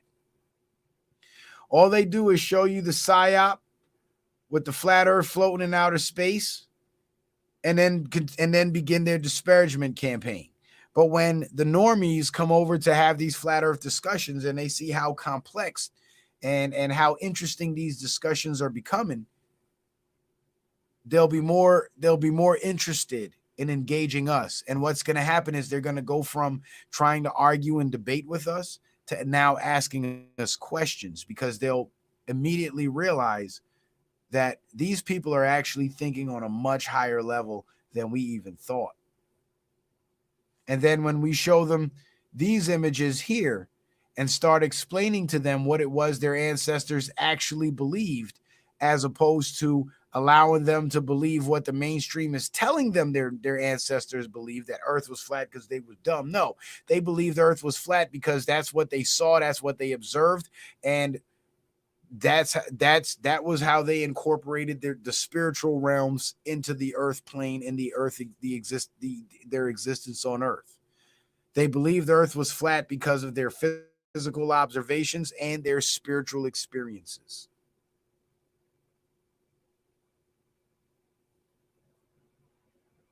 Shout out to Toby. He said with the Cash App, he says, love these bills, man. Much love to you in the chat. You see what I'm saying? Because this flat earth, globe earth debate has been going on for so long because the globe earthers they really have more questions than debating points. When you really get down to it and examine every flat earth, globe earth debate, a lot of the globe earth debate points are, well, if earth was flat, how come? And that's good. I would rather them ask questions than try to argue with me. Because how can you debate my position if you don't fully understand my position? You see what I'm saying? And this is why a lot of times those globe earth, flat earth debates end up being the flat earther explaining to the globe earther how the globe works, what the dimensions are, what the numbers are, what the distances are, because they don't even understand their own model. But as flat earthers, we're wise enough to know these are the people that we have to debate against. This is the position that we hold. So we're going to study and we're going to gain a full understanding of their position, because you cannot possibly argue against or debunk anything unless you fully understand it first. You cannot defeat your enemy unless you know your enemy. If there's 3 people standing in front of you and one of them is your sworn enemy, and you have the opportunity to take out your sworn enemy right there on the spot, how are you going to defeat your enemy if you don't know which one of the 3 actually is your enemy?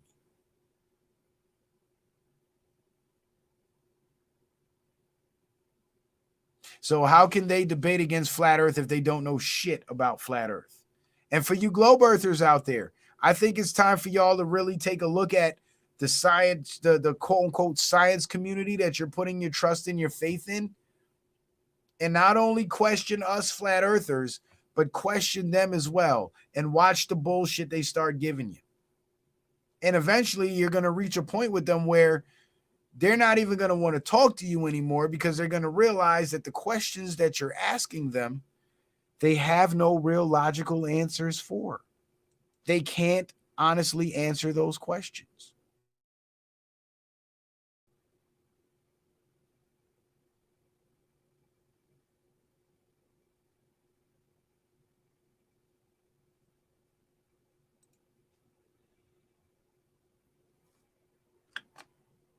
Iron FE on YouTube says, I remember being shown that ship over the flat earth edge picture in grade school. Teacher making fun of flat earth, early 50s.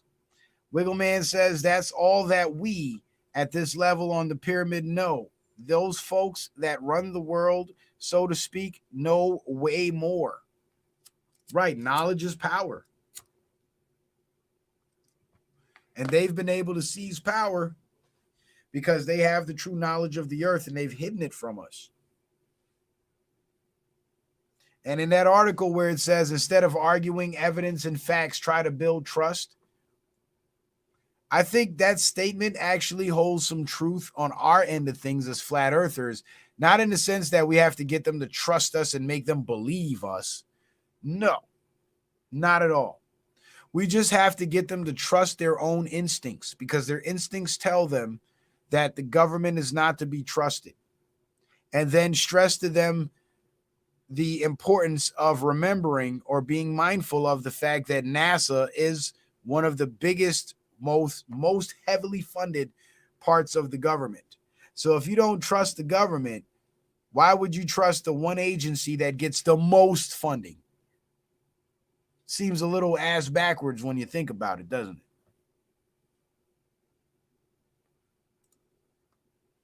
Now, this article is from the Daily Beast. The Daily Beast is another one of those shill-ass mainstream outlets.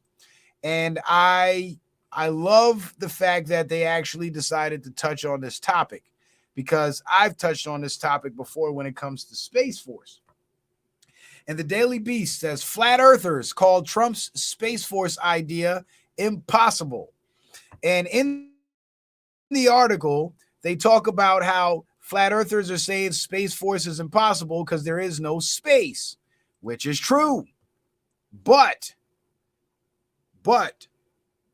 the flat earthers who are also followers of Q, and well, not followers, but studiers of Q, students of Q, and Trump supporters as well, were actually able, like myself, I believe I was the only one that did it so far. I haven't seen anybody else do it, but we were able to decipher what Space Force was really about.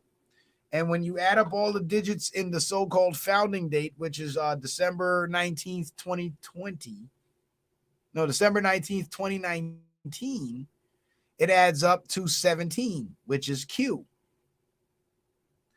Only a student of Q would know how to do that decode.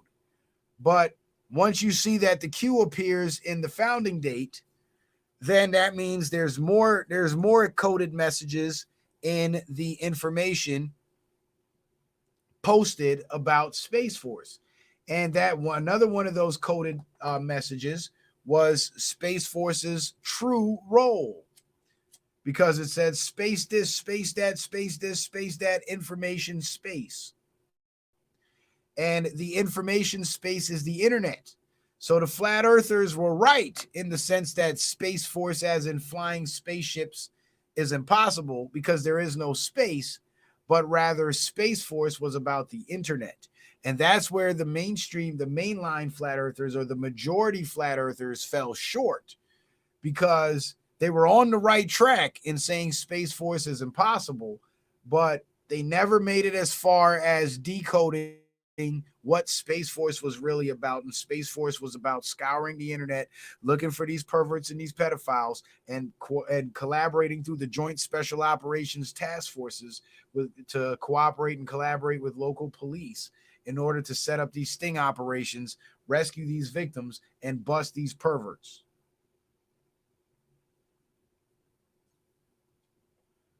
So it took a man of 3 dimensions to actually decode what Space Force was really about. A man who understands the Q encodings, a man who supports Donald Trump and understands that the things that Donald Trump says and does that people don't really understand, there's a hidden meaning behind it. So a Trump supporter, a Q student, and a flat earther. It took all 3 elements to decode that. And fortunately, I've sharpened my skills in all 3 of those realms of thought. So I was actually able to decode it. And it turns out that my decode was 100% correct, because we still ain't got no spaceships up there shooting space lasers at each other. But we do have an entire network of online pedophile stings, pedophile rings being taken down every single day in every state across this country by local police departments using intel furnished to them through Space Force.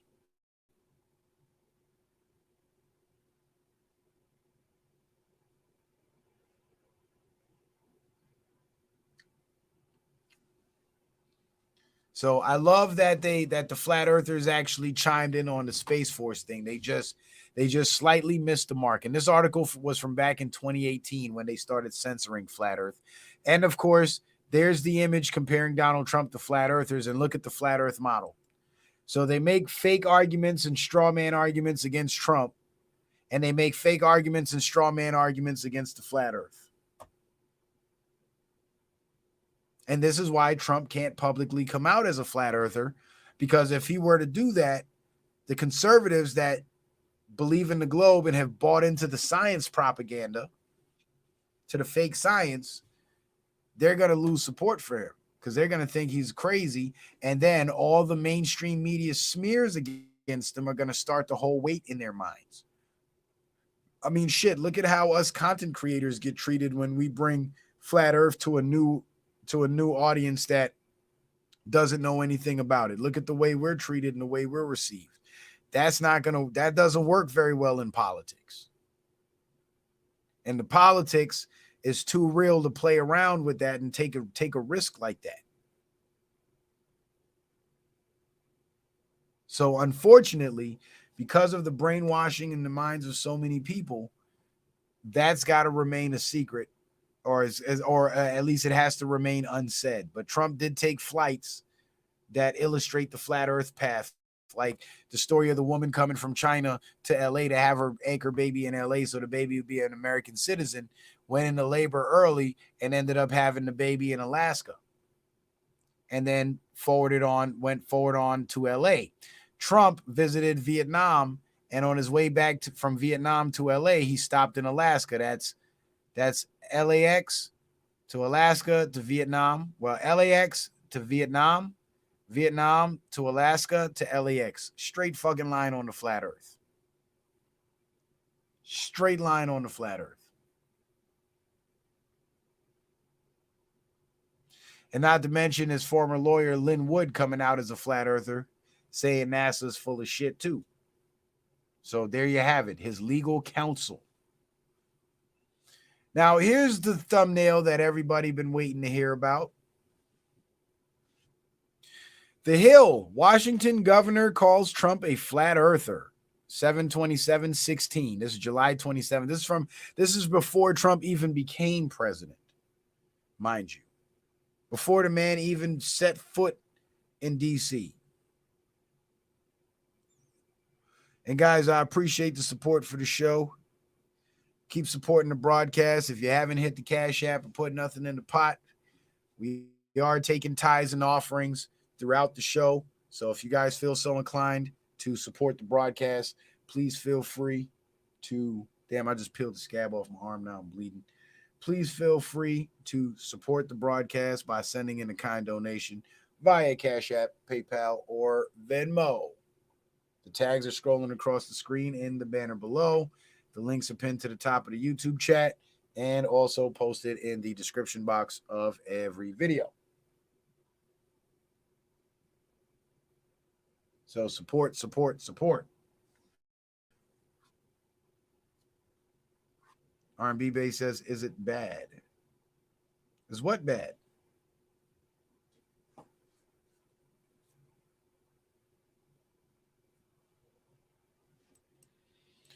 So Washington governor calls Trump a flat earther. So let's dig into this article, and then we got one more. Oh, my cut, is it bad? No, it was just a scab on like the backside of my tricep. I guess I must have got it working or something. And it was itching. So I scratched it and didn't realize I scratched the freaking scab right off, and now I'm bleeding all over the place. Yeah, it's bleeding. Probably could use a Band-Aid or some tissue or something. Maybe some tissue. But let's check out this article. Washington Governor Jay Inslee, Democrat, of course, said that Donald Trump's skepticism of climate change is equivalent to believing that Earth is flat. Mind you, climate change is a hoax, and climate change is bullshit because it's all based in the idea that carbon dioxide is a pollutant and it's bad for the Earth, when in fact trees and plants breathe in carbon dioxide. And with the increases in carbon dioxide output through energy consumption, excessive energy consumption by humans, what's been happening is deserts have been getting greener and more plants and trees have been growing.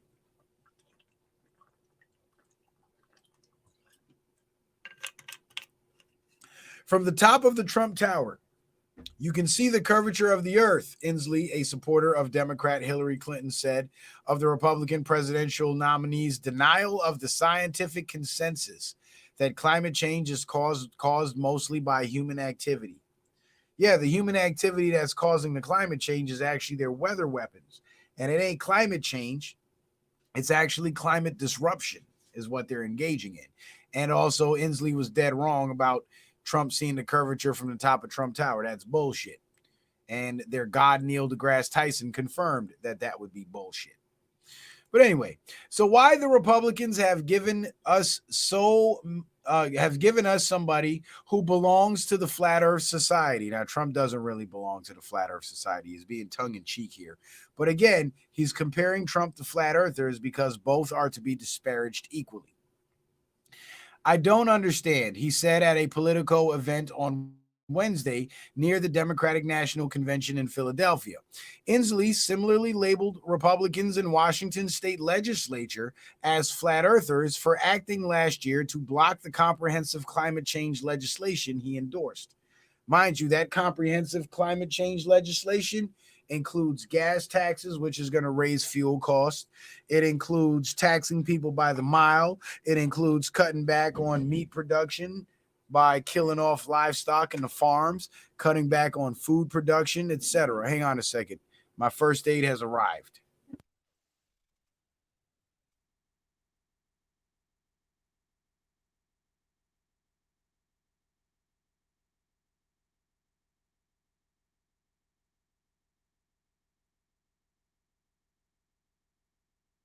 Hold on, y'all. I'm having surgery.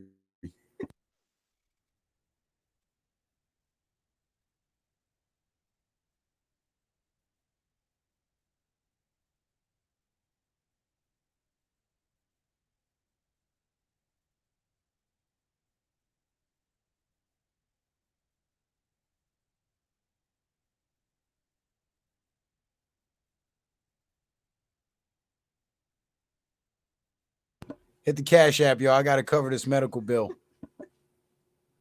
I'm not cheap. Damn, they heard you. I thought I muted it. This was unmuted. I'm just kidding. You want a Band-Aid? Yeah, so don't start bleeding again. You get blood all over my shiznit. So y'all not gonna help me pay for this surgery? That's messed up. I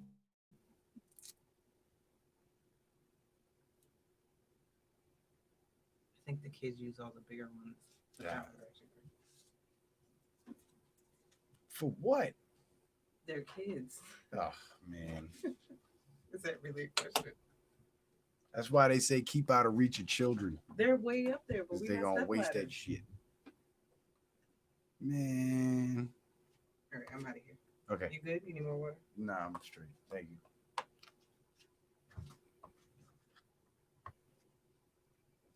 you. Yeah, Thug Rob. Got a Band-Aid. I got first aid, got a field dressing. But anyway, let's see. Inslee similarly labeled Republicans Washington state legislature. Okay. Oh, so I was talking about the climate change legislation. neighborhood singhays. How much what? How much I need for the surgery? How much my surgery is gonna cost?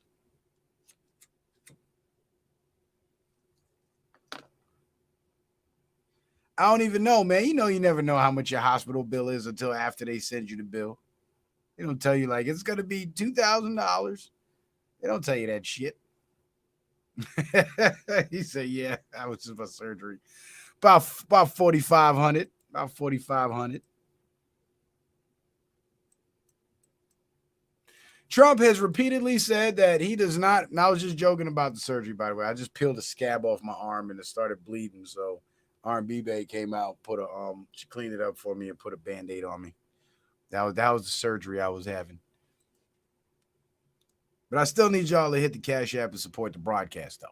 Trump has repeatedly said that he does not believe in climate change, and he has pledged to undo all of President Obama's climate change agenda, including his contentious regulations limiting greenhouse gas emissions from power plants.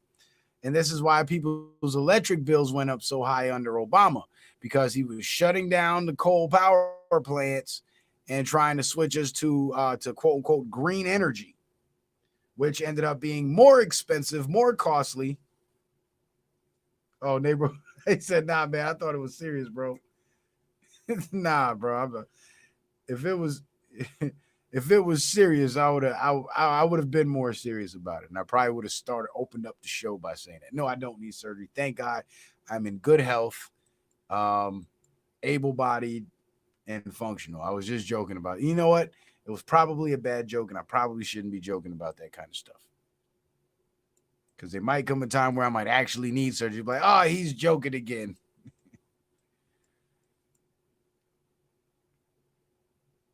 But I appreciate the concern, though. That means you really do care. So I do appreciate the sentiment. I just wasn't really trying to jerk you around like that. I was just joking. But anyway, we need to elect people who accept Newtonian physics and concepts of gravity and understand climate change, he said. So this is what the Democrat Jay Inslee said. We need to elect people who accept Newtonian physics and concepts of gravity and understand climate change. Right.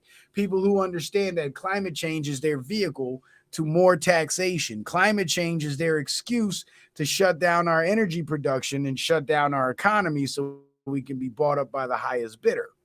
That's what the climate change hoax is all about, and it's nothing but a hoax. There's absolutely no truth to it at all. Now, speaking of the disparagement of Trump supporters as well as flat earthers, here's an interesting thread from Quora. And it says, what would happen if Donald Trump joined Flat Earth? And this is from Ronald Kimmons. If Donald Trump joined Flat Earth Society, and this is the this is when Flat Earth was first becoming popular on the internet, and everybody thought Flat Earth Society was it. And then people realized Flat Earth Society was a shill organization, and the real flat earthers are independent researchers. But he says most people would think he was a self-absorbed idiot who cared nothing about facts. A significant minority of people would either agree with him on principle, say it's another lie being spread by the media, or say that he's still a better choice than Clinton. So basically, nothing would happen. And I tend to agree with that, how people would react to it.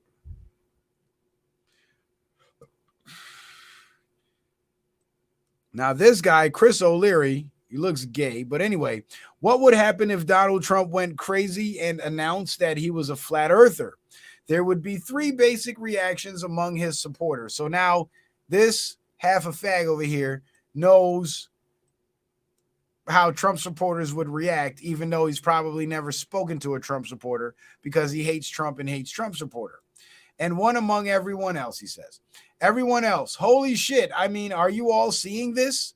And Trump supporters would say, according to him, grumble, I really wish you wouldn't say shit like that and like this, and just focus on doing all the things things we want to be done. Killing Obamacare, sealing the borders, lowering taxes, removing regulations, appointing originalist justices.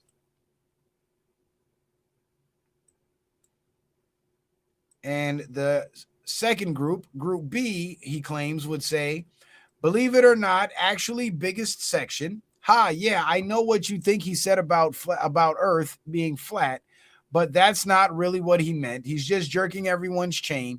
Everything else is just the mainstream media being crazy and hating his guts. So they're making a big deal over nothing. Stupid liberals, Trump derangement syndrome, etc., etc., etc. Now, I don't believe that at all. I think more people would actually scoff at the idea of Trump coming out as a flat earther.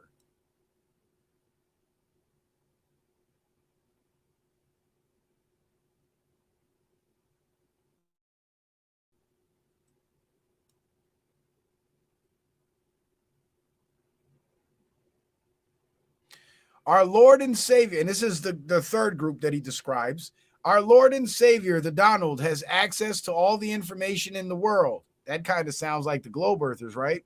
Our Lord and Saviors at NASA have access to all the technology and information in the world. Sound familiar? Right. He's just finally telling us the truth, which has been hidden from us. The world is flat. The Donald speaks only the truth. This is evidenced by the media lying about him. Thank you, the Donald, for telling us finally that the world is flat. All hail the Donald. And you know what? There's probably people out there who would be like that, who would respond like that. But I don't believe it's going to be the majority. I personally believe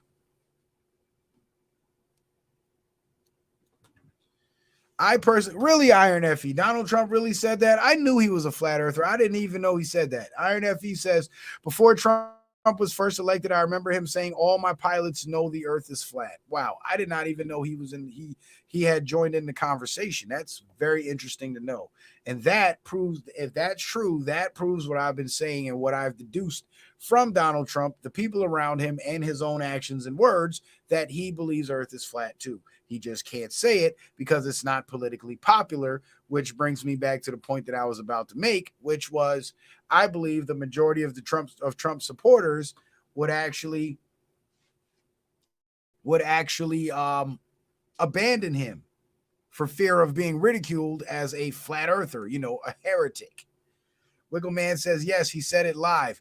I do remember him making a speech when he got back to LA from that Vietnam trip where he made the pit stop in Alaska for no reason but to see the troops.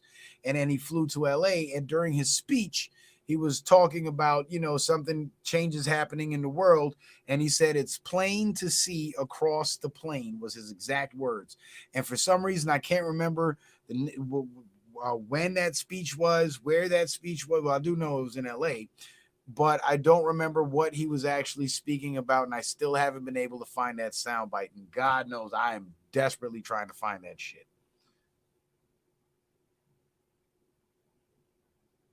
Neighborhood Singer says, that's just me as a person, bro. But yeah, man, let me know if you need help, bro. Well, I appreciate that, Neighborhood. I appreciate that, man. I'll definitely keep you in mind.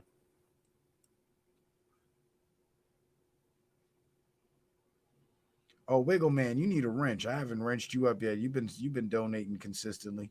He says, maybe I seen that on a right side broadcast. I watched them while I WFH. Not sure what WFH means, and I'm not sure if I want to know what that means.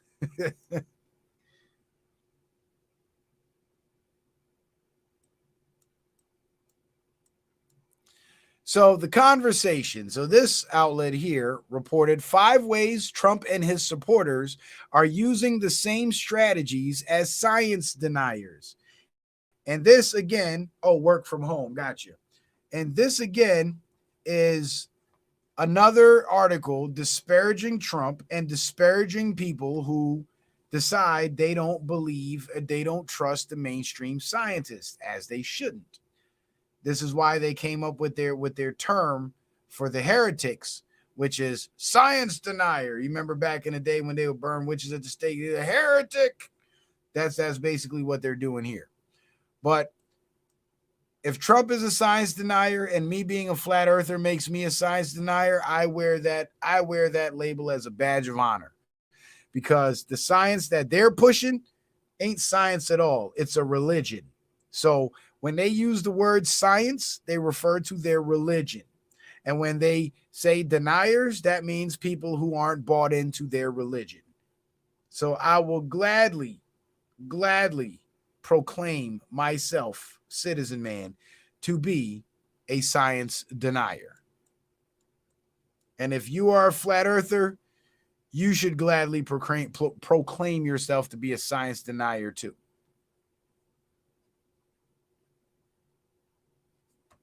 Right, Thug Rob. He says, bro, true science is dead. Now it's all about money and tax glitching. Yeah, it's all about money, man. While watching the House impeachment hearings, I realized my 2 decades of research into why people ignore, reject, or deny science has a political parallel. From anti-evolutionists, again, evolution has been debunked, to anti-vaccine advocates, known as anti-vaxxers, climate change deniers, to flat earthers. Science deniers all follow a common pattern of faulty reasoning that allows them to reject what they don't want to believe and accept what they favor based on a misunderstanding of how science deals with evidence. Yeah, and you know how their science deals with evidence? They fabricate their evidence, and then they play off of that fabrication. And then they play off of that fabrication as if it's legitimate evidence when it's nothing more than some made up bullshit that they make up some more bullshit based off of. Like space is some made up bullshit. And then they made up astrophysics off of that made up bullshit. Space is some made up bullshit. Then they made up space travel off of that bullshit. You see how that works? That's their evidence. As I've been watching the hearings, I've noticed that a number of characteristics of this type of reasoning are now being embraced by President Donald Trump and his congressional supporters.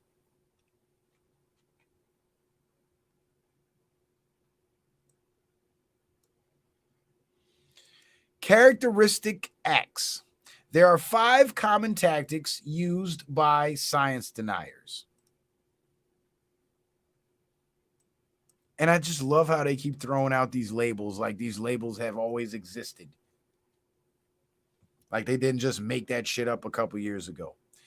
In 1998, brothers Mark and Chris Hoofnagel, a lawyer and physiologist, wrote an early blog post about science denialism that was followed by further work by econometrician Pascal Diethelm and public health scholar Martin McKee and cognitive scientists John Cook and Stephen Lewandowski all identified the following factors as characteristic acts of science deniers.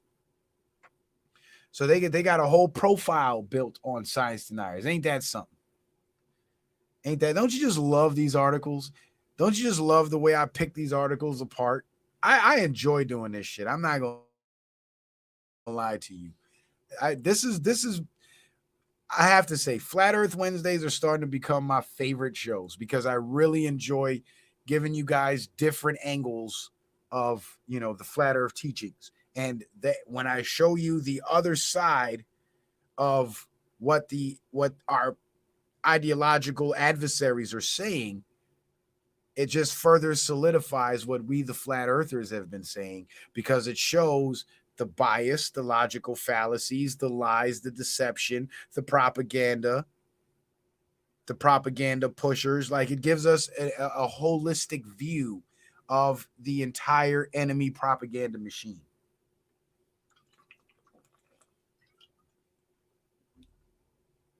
Because there's no understanding unless there's holistic understanding. So let's look at the 5 characteristics of science deniers. Believing in conspiracy theories. So when the government commits criminal acts against the people, we're not supposed to believe it. Relying on cherry-picked evidence. That's literally what they do. We actually rely on actual evidence. Relying on fake experts and dismissal of actual experts. Well, by fake experts, they mean independent researchers, and by actual experts, they mean paid shills. Committing logical errors. That's bullshit. That's what they do. Another projection, because we actually point out their logical errors. For example, a pressurized system cannot exist next to a vacuum without a solid barrier, yet in the globe model, a pressurized atmosphere exists in the vacuum of space. That sounds like a logical error to me. Water always finds its level. 75% of the Earth's surface is water. Yet we're supposed to believe that water bends around a spinning ball. Again, logical error. It's not hard to pick this shit apart at all. Setting impossible standards for what science should be able to deliver. No, we're not setting impossible standards. They set impossible standards for what independent researchers should be able to deliver, like asking us what's underneath the flat Earth or what's beyond the ice wall. That's an impossible standard because we can't answer that. That's like asking, again, a person who found out that after they're living their whole lives with their parents, finding out that they were adopted, and those aren't their real parents, when they come tell you, oh, I just found out I was adopted, and the people I thought were my parents aren't my real parents. And then the person says, no, well, if they aren't your real parents, who are your real parents? Well, how the fuck am I supposed to know? I just found out I was fucking lied to, jackass. That's setting impossible standards, and that's literally what the globe earthers do. They ask us all these questions like we're supposed to know everything, like NASA and their so-called actual experts pretend to know everything. but we're actually honest about our shit and we don't pretend to know everything. So again, another projection. These elements are present when those who deny the earth is round or who believe vaccines cause autism insist that there is a government cover-up of the real evidence on their topics. They can be seen when Ted Cruz tries to discredit climate change with talk about the anomalous world weather pattern in 1998 due to El Nino, and they're evident when intelligent design theorists complain that evolution by natural selection still has not been proven. Mind you, evolution by natural selection still has not been proven. So they're not lying.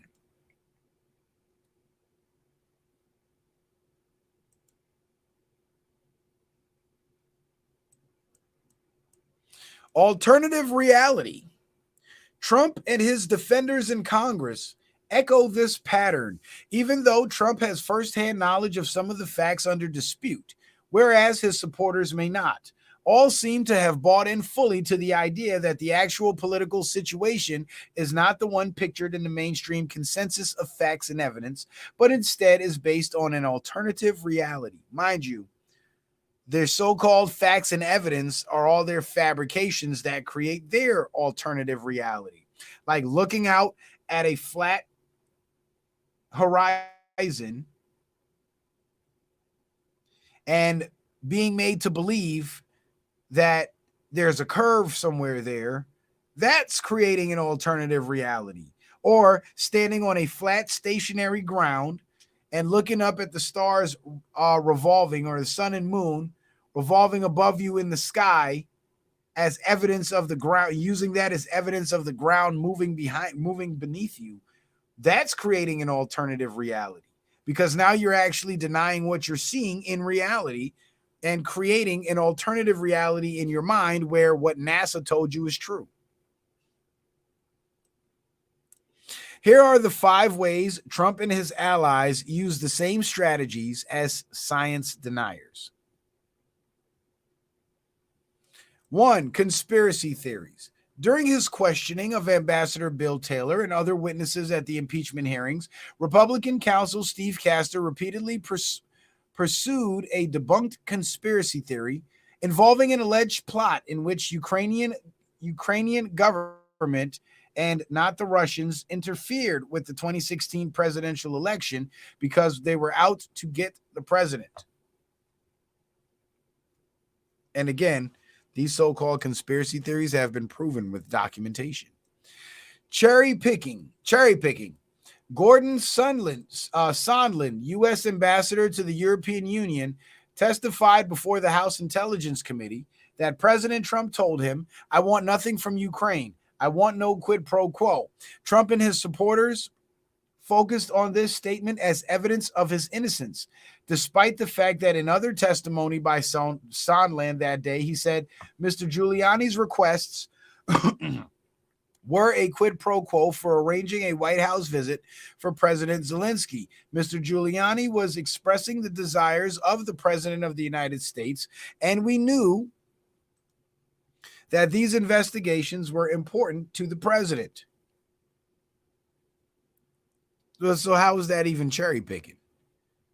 Trump said he doesn't want quid pro quo, which is pay to play, and there was no pay to play. So how is that cherry picking? I don't get it. 3, discrediting experts. This one is probably going to be my favorite. President Trump has repeatedly and falsely claimed that State Department and CIA employees such as Bill Taylor, George Kent, Fiona Hill, Alexander Vindman, and others who have testified in the impeachment hearings are never Trumpers, a term for Republicans who do not support Trump. And it's an actual real group who actually publicly announced themselves, and Ben Shapiro was one of their most prominent members, and who therefore have no credibility. His supporters have latched on to this tactic. Well, they had no credibility, not because they were never Trumpers. They had no credibility because they were already caught lying and it was already proven and documented. His supporters have latched on to this tactic. GOP Senator Josh Hawley of Missouri said on September 20th, after the whistleblower complaint was made public, "It looks to me like another deep state attack." And that's exactly what they were. And guess what? All of these motherfuckers named here are now in jail. Alexander Vindman, and he had a brother that was also a high-ranking military officer as well. They both lost their ranks and they both got locked the fuck up. So who was credible? Right. Number 4, illogical reasoning, which is a projection. Trump supporters have claimed that Ukrainian President Volodymyr Zelensky never complained that he felt pressured by Trump to do the investigations into the Bidens that Trump sought. Trump himself has described the July 25th conversation he had with Zelensky, in which he asked for the investigations, as perfect. But news reports have shown that Zelensky did in fact feel pressured, and analysts have pointed out that Zelensky would risk losing crucial U.S. support were he to anger Trump by saying that he felt pressured. So let me get this straight. Trump said that he asked Zelensky to investigate Biden, what the Bidens were doing in Ukraine. Zelensky went to the fake news media and said, "Oh, I feel pressured." And all of a sudden now Trump pressured him. That's the narrative. So they believe Voldemort over the president.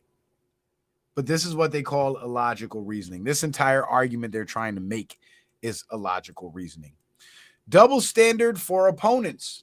Oh, I just love this one, because what they're doing to Trump with the fake court cases is a double standard, because the same people that are running these court cases, wait till Friday's show, the same people that are running these court cases are under investigation for crimes and criminal activity and unethical activity they themselves have been involved in. I mean, shit, isn't that the reason why Fannie Willis's case fell apart? Because she was fucking everybody in the prosecutor's office? Double standard for opponents. Trump claimed that written testimony from the whistleblower was unacceptable, despite the fact that he himself had only given written testimony in the Mueller investigation, which again was another fake investigation that lasted 2 years and they didn't find shit. Now all of a sudden we got another election coming up and they're finding all this shit. They're fabricating it all. Some of his supporters seem to agree and have tried to compel the whistleblower's in-person testimony.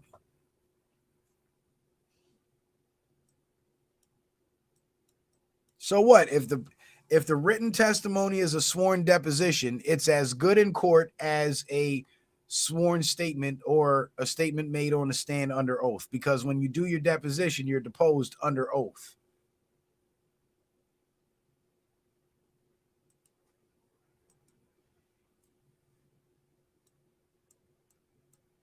Partisan logic, and partisan means by party, like party split. What might be behind the similarities between Trump defenders and science deniers? Perhaps like science denial, all fact denial is basically the same. All ideology supports the reflex to believe what you want to believe. Right. And this is what we say to globe earthers. Believe what you want to believe. But the fact remains that NASA's lying to you. The space travel and the satellites are fake. And there's evidence to support all of these claims. Earth is not a spinning ball. It's a flat plane, and there's evidence to support all these claims. It ain't about believing what you want to believe. It's about going where the facts and the truth take you. And the fact is that the people who want you to believe Earth is a spinning ball, or climate change is real, or Trump is a bad guy, are all the same motherfuckers, and they're all doing nothing but lying. And if 2020 didn't teach you that, your brain is shot.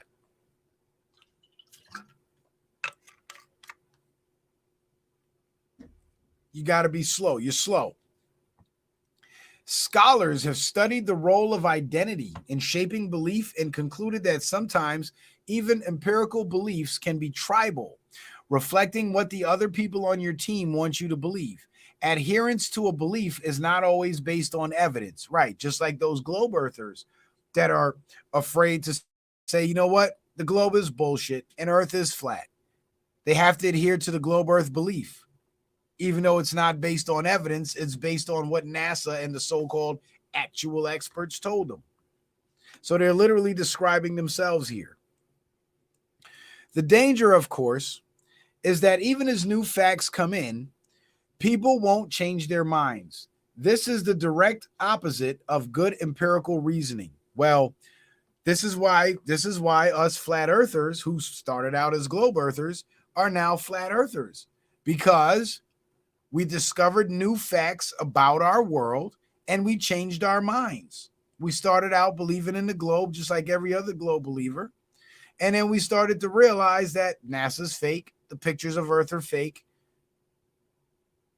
the spinning ball idea is fake, the solar system was made up. When you go back and look at the history of heliocentrism, the literal solar system was cooked up in a competition to see who could come up with the best cosmos. And that is the direct opposite of empirical reasoning, because once you apply empirical reasoning, you can't help but conclude that Earth is flat. It is the hallmark of science that beliefs should be based on evidence, and that people should be willing to change their beliefs based on new evidence. Right.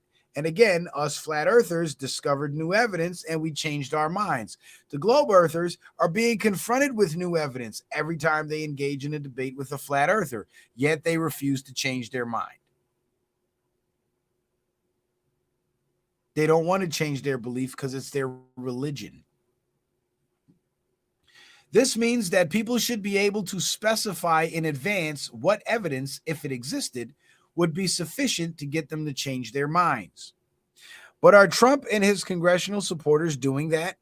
Like science deniers, no amount of evidence seems sufficient to change their partisan beliefs that the phone call with Zelensky was proper and that Trump did nothing wrong. Even when the facts are overwhelming, congressional Republicans seem like science deniers, willing to confront their beliefs and torture their logic to stick to the party line because that is who they are. Now, mind you, remember, their facts about Trump doing nothing wrong on the phone call, their evidence is Zelensky saying he felt pressure. Remember that. There's no audio. There's no audio of the phone call. There's Trump saying the phone call went fine and Zelensky saying, I felt pressured. And that's the fact that they choose to hold on to. That's the fact and the evidence that they choose to cherry pick. So they're literally doing exactly what they say science deniers do. Buddy Weiser says, what's the diameter of the flat earth in approximate miles measured edge to edge? Well, Buddy Weiser, we have to go with the original. Well, here's the thing. Let me pull up the flat earth map real quick. That's a good question. And I did encourage that people ask questions. So before I finish this article really quick, let me go to the flat earth map and show you something. Because that's one of those questions that equate to, if you were adopted, who are your real parents then, right? We don't know, because all we know is the equator, which would run through this flat plane around here inside the Antarctic ice ring, is 25,000 miles in circumference. According to Captain Cook, when he sailed around the edge of the ice wall, it came out to about 64,000 miles. So the approximate distance of the flat plane within the ice wall, if I were to calculate it based on Captain Cook's numbers, would be what is it? C equals pi RD. Let me see. Calculate diameter with circumference. Let's see.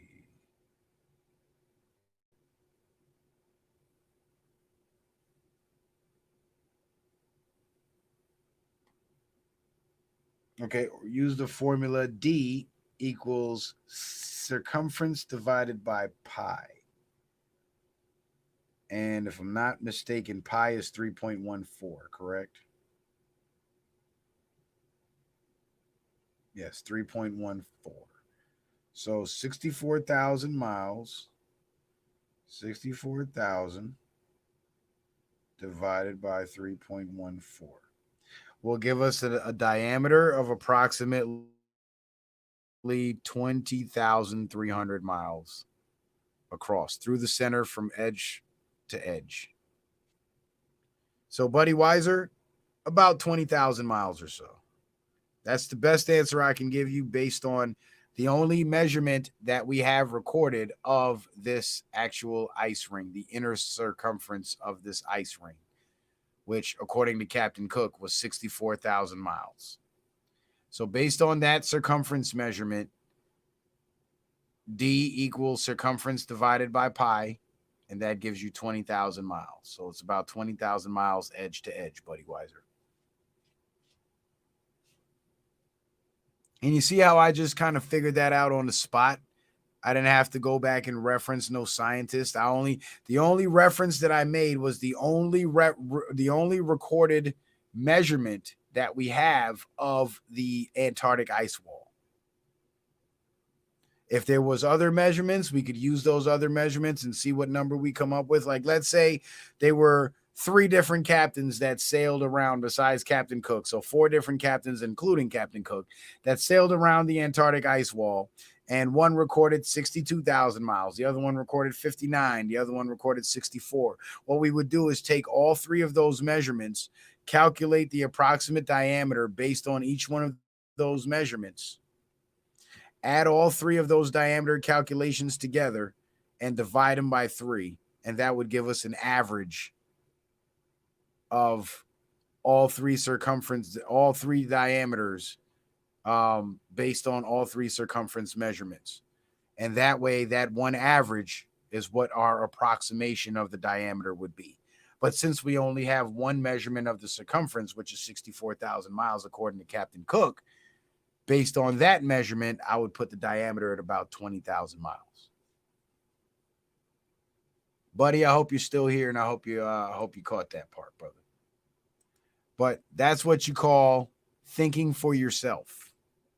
You see, I didn't say, oh, let me go to this flat earther and see how much they said it is. Let me go ask Bro Sanchez how much the diameter is. No, I figured it out for myself. I used the evidence that I had it on hand, did my own mathematical calculation, and figured it out.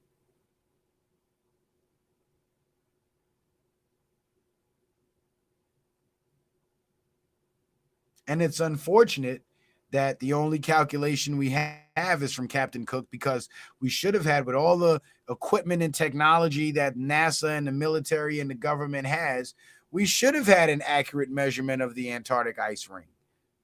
But we don't, because they're too busy lying to us to make us believe that Antarctica is a little continent stuck at the bottom of the globe.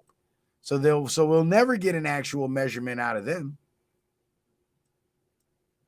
And fortunately, when Captain Cook sailed around the Antarctic ice wall, this was long before the Antarctic Treaty and the military occupation of the waters and the lands south of the 60th South parallel. But let's continue on.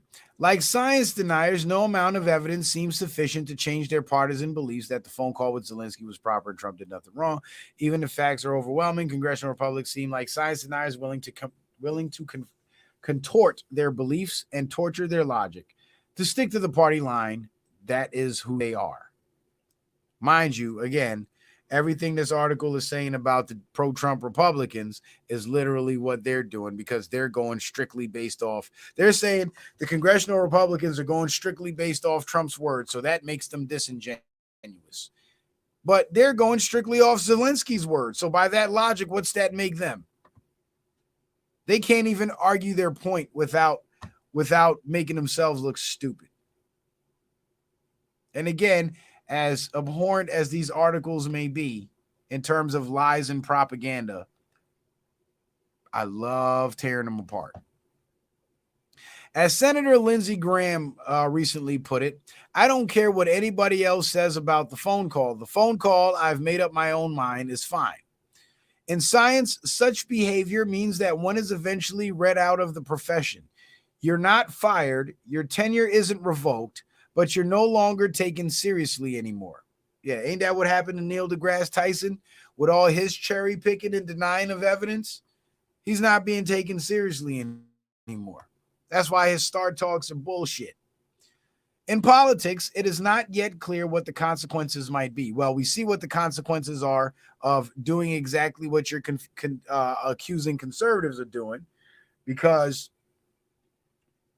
we got record high inflation, record high corruption in government, and we have to live under this shit. We got a migrant crisis overtaking the black communities, and we have to live under this shit because people chose to go with their beliefs because they believe in the Democratic Party. They believe that liberalism is the answer. They believe that going along with the New World Order agenda is for the better, instead of looking at the empirical evidence provided by other countries who have gone along with the New World Order agenda and seeing where they're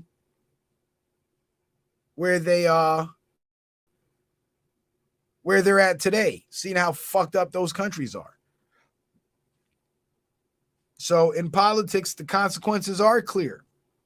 When you go based on, emotions and belief and not on facts, you end up in hell. But I just love the way they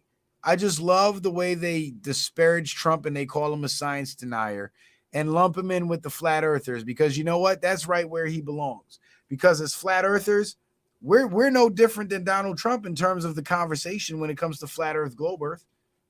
Donald Trump came on the political scene and started saying things that were true and pissing off a lot of people who wanted you to believe the lie. Isn't that what flat earthers did? Came on the scene, started saying things that were true and pissing off a bunch of people that wanted to believe the lie. Started questioning the experts that were pushing the lies and pissed them off, so much so that they tried to kill him and now they're trying to put him in jail. Isn't that what us flat earthers have done too? We've come in and we started questioning the experts, and they can't kill us and put us in jail. But what they could do is they could shut our channels down and silence us. They can shadow ban us and not have us pop up in the search results, even when people search our actual name.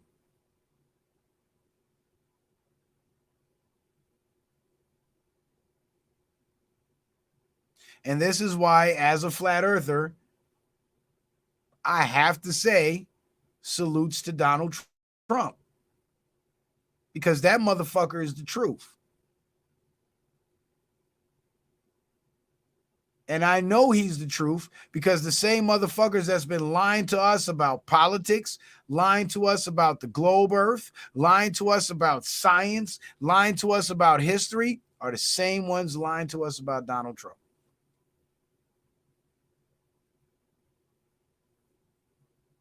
And yes, they're lying. He's not a science denier.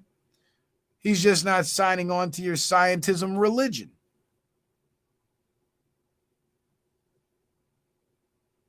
Because I believe in the scientific method. The only problem is mainstream science doesn't use the scientific method. They use their experts as a form of priesthood. They put forth their edicts and ridicule anyone who doesn't believe. You're a heretic. Dr. Fauci said, put on a mask, and if you don't put on a mask, you're a super spreader. Just like the priest says you got to pay indulgences, and if you don't pay your indulgences, you're a heretic. It's literally the same psychology at work. And that's why I fucks with Donald Trump, and I don't give a fuck what nobody got to say.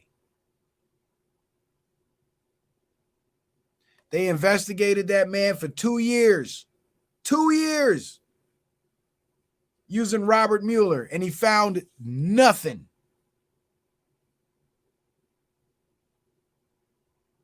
Hey, Robin says, I'm a free-breathing heretic.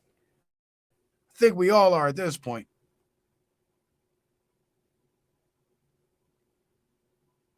Yeah, these motherfuckers, Robin over on Rumble says they believe in being a robot. Yeah, these motherfuckers believe in transhumanism, merging humans with AI and shit. When everybody knows that is not going to end well.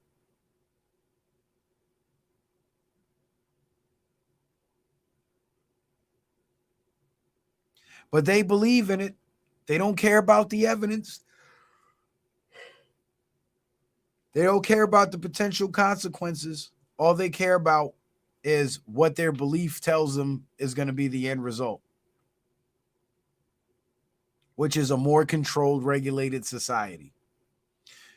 Beer Mazer says the only reason they cancel Pluto as a planet is esoteric reasons because they're scared, apparently, in my opinion. I think they canceled Pluto as a planet because independent people were using their own telescopes and looking at that shit and realizing it ain't what they told us it was. And what they told us it was has been so contradictory over the years that they just have to say, fuck it, we can't get it right, it ain't a planet.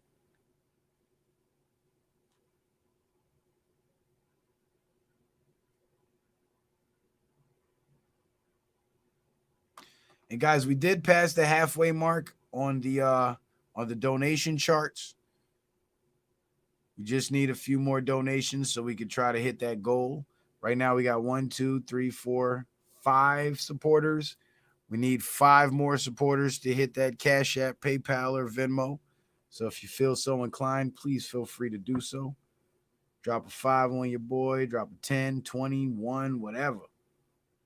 Whatever. Support the broadcast, man. This is good stuff. This is good stuff. And I want to thank you guys for tuning in to this week's Flat Earth Wednesday episode. I hope I was able to, if not change your hearts and minds, because you're already on the flat earth tip and everything. You're already up on it. At least provide you guys with some more ammunition so you can sustain yourself in this information war. I've given you more knowledge and more understanding so you can help the people around you better understand your perspective and your point of view. I hope that you guys have a better understanding of this creation and this reality, so you have a better understanding of the creator. Because every time you say you're worshiping God and you're praying to God, and in your mind you're thinking the world is a globe, your God are the motherfuckers that created the globe. Because if you call him the God of creation and your idea of the creation is what these pedophiles in Greece cooked up and came up with, then those are your gods, because those are the creators of this fake ass world. But if you understand the spiritual realms, the higher realms, the lower realms, when you think about this creation and you understand the true cosmology of this creation, when you pray to the God of this creation or the creator of this creation, then you're ringing the right doorbell, so to speak. Then you're knocking on heaven's door. Then you're reaching out to the real one true creator, as opposed to the fake pedophiles that created this bullshit. And having a better understanding of the creator, it allows you to have a better understanding of not only the creation as the earth as the creation itself, but us as individuals as creations. And back when people understood the flat earth cosmology and the spirituality, there were no wars. Wars didn't happen, because in understanding the flat earth cosmology, the true earth cosmology, I should say, you get a truer understanding of where we are. Thus, you get a true understanding of what we are and a deeper understanding of who we are as individuals. And now we'll be able to relate to each other on a more personal level. So it ain't just about, is earth round or is it flat? High, prove that it's flat. High, you believe it's a ball, you're stupid. No, it's literally about waking the people up, not only to the flat earth, but to who they are as individuals. It ain't just black people suffering from an identity crisis in this country. We're probably the most open group about the one group that's the most open about it. We're probably the one group where it's the most evident, because you got black people calling themselves this, black people calling themselves that, black people calling themselves this, calling themselves that. And there's a lot of division. But it all stems from that identity crisis of not knowing who we are. Because if we all understand that we are all part of this creation and we all have our own sacred place in this creation, and on the spiritual level, we have other versions of ourselves where our consciousness can go and exist. You're not going to look at a white man as a white man or a black man as a black man anymore. You're going to see a man, and you're going to see that man as a spiritual being rather than a physical being wrapped in whatever skin color he's wrapped in. This is why people who focus on the skin color and blame everything on skin color and all that shit, this is why those are some of like the lowest form. They end up being some of the lowest forms of humanity. Like, look at the pro-black movement, for example. Most of the pro-black leaders in the pro-black community are scammers, con artists, womanizers. They've been accused of all sorts of nefarious activity.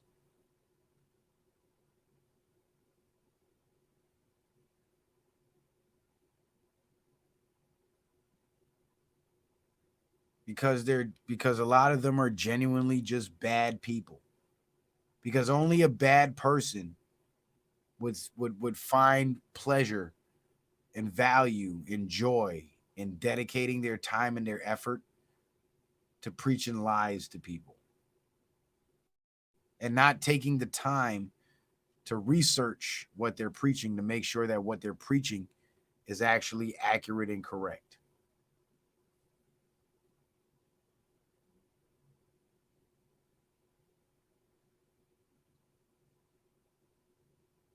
But anyway, guys, I appreciate y'all being here. We didn't hit the goal. We're like $5 over the halfway mark, if that gives you guys any idea where we're at with the funding. So if any of you guys want to support the show and help us chisel away at the remaining 45, please feel free to do so, because we do have 45% to go before we get to the goal.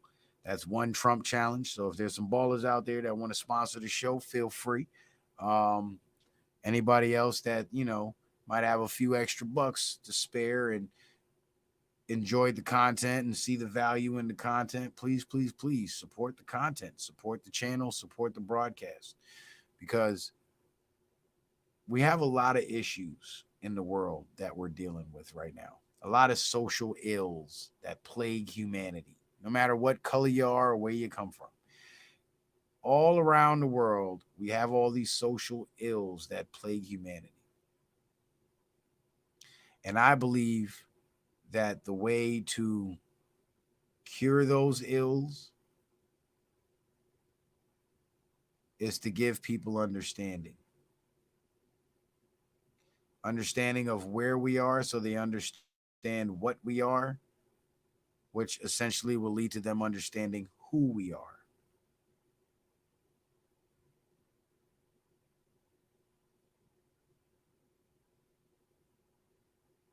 So when I titled this show, Science Deniers Unite, Real Politics, Fake Science, I hope you guys have grasped a deeper understanding of what that title actually means.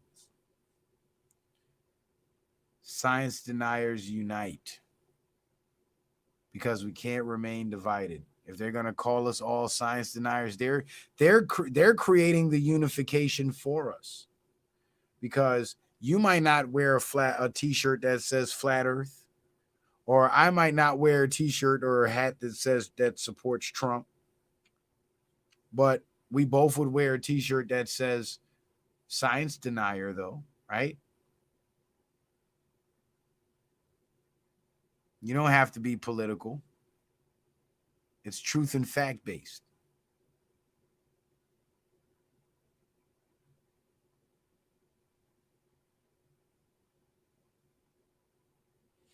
So, guys, before I start falling asleep on the stream, I appreciate you guys being here. Thank you guys for hitting that like button, hitting that share button. Buddy Wiser, I hope I answered your question about the diameter of the flat earth. Shout out to everybody over on YouTube. Shout out to all my supporters tonight. Toby, State of Being Wiggly, Leonard, Miguel, D. Allen, and of course my brother Lee 14224 with the faithful 5. Shout out to you, my brother. Anybody else that wants to support the show or feel so inclined to support the show, please feel free to do so. Let me go ahead and get to these promos really quick. And make sure you guys go subscribe to the Citizen Man backup channel in case they knock me down over here. I'll be streaming on YouTube over there. So let's start building those numbers up. All it takes is to click the link in the description box, go over to the channel, click subscribe, hit the notification bell, and just bounce on back because you'll be glad you did if anything happens to this channel. Sign up for Self Credit Builder. Fix your credit score, put yourself on a path to a brighter financial future. And I'm actually working on putting together a DIY, do-it-yourself credit repair course where over the course of a couple of shows, I'm going to be going through the process with you guys step by step to get items removed off your credit report, which inevitably will boost your credit score. And I'm a firm believer in financial empowerment. You know what I'm saying? And I want to see everybody do good, and I want to see everybody eat. Because if everybody's going broke, how y'all gonna donate to the show? So I want y'all to make money and get rich. Because the more money you guys make is the more money y'all gonna donate. It's that simple. It is that simple. Yes, greed is a good thing. Self-interest is a good thing. Because if my self-interest amounts to you doing better in your life, then what's the harm in it? What's the harm in it? And anybody that would try to argue that there's harm in that, you know why they're arguing that point? Because they don't want you doing better in life. They want you to stay suffering and stay struggling. They want you to stay broke because if you're broke, you can't do shit. And if you can't do shit, you're not a threat to the power structure. Why do you think they hate Donald Trump so much? Because he ain't broke. So he became a threat to the power structure. A deadly threat. Figuratively speaking. So keep that in mind, y'all. Keep that in mind. Rumble. Make sure you guys get over to Rumble. Follow me over on Rumble. Create a Rumble account. It's fast. It's free. You can follow me on Rumble to boost my subscriber number. You can hit the thumbs up. You can comment in the live chat. Comment on the videos that are already uploaded. And check out the content that you can't find on YouTube. It's all on Rumble because they don't censor. So shout out to Rumble for that. Make sure you guys support your boy over on Rumble. Also, get yourself a copy of the Lost Book of Herbal Remedies. Get back to nature and natural healing. Metabolic Cooking for the weight loss recipes and Anabolic Cooking for the muscle building recipes. And, of course, shout out to everybody that donated to the show. I'm a little disappointed that we only made it to 55. I am a little disappointed because we're only 45 away, and that ain't a lot. Beer Master says, yeah, like the crab bucket mentality. They're comfortable. Idle will drag me back down if I let them, but not even, Keep calling you Beer Master, you Beer Mazer.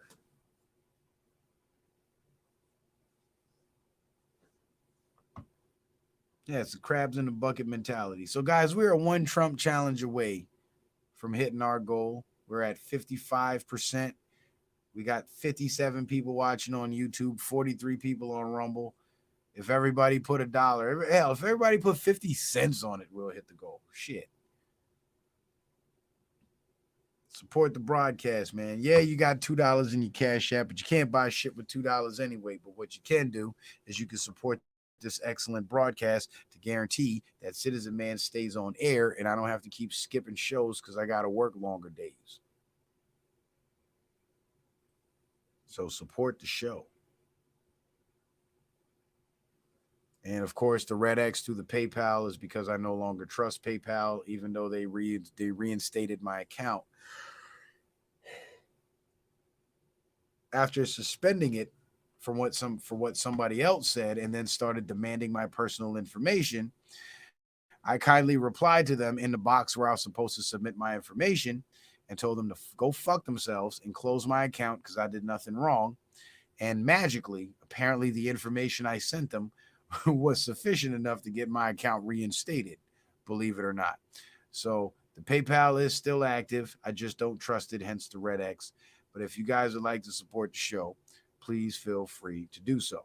And if you haven't checked out my last community post, it's actually kind of funny because I noticed that every election cycle, these Democrats especially, always Democrats, Republicans couldn't give less of a fuck about black people and their black people's reparations because they know it's bullshit. But Democrats, they know it's bullshit and it'll never happen too. But they also know that it's a great selling point for the black folks. And so in California, a committee in the California state legislature has approved a bill to distribute up to $800 billion for slavery reparations. That's 2.5 times the size of our state budget. A state that never had slaves would be paying people that never were slaves. And of course, $800 billion is 2.5 times the size of the entire state budget, which means they don't have the money. So they're making these big promises and these big pledges because it's election season and they want the dumb Negroes that are hoping for a check, hoping for free money to go vote for them. And after they vote for them, they're not going to give them shit because they've been talking about reparations every election cycle I've been alive, and black folks still ain't got no damn reparations. That means they have no intention of giving you reparations because once they pay out the reparations, guess what? Next election cycle, they can't use that as a talking point no more. But on my community post, I wrote, they only ever talk about reparations during election cycles. When they do discuss it, nothing is ever done. No one gets anything. This, my friends, is what a great scholar once called blowing smoke up thy ass. And that's exactly what they're doing, black folks. So every time you hear these politicians talking about reparations, what you'll notice is the majority of them are black Democrats because they want they want people that look like you to sell you the propaganda. And they're the same people that didn't give you reparations last election cycle, didn't give you reparations the election cycle before that, and don't expect it from Republicans because Republicans are like, you fuckers were never slaves, fuck off and go to work, which I can understand. And you know what? As a man, I would appreciate that more rather than being gassed up that there's all this money in the budget and we just passed a resolution for y'all to get y'all reparations checks, because what's going to happen is a lot of people are going to start sitting on their asses, becoming unproductive because they think they got this big check coming, and inevitably ruin their lives because the check won't come.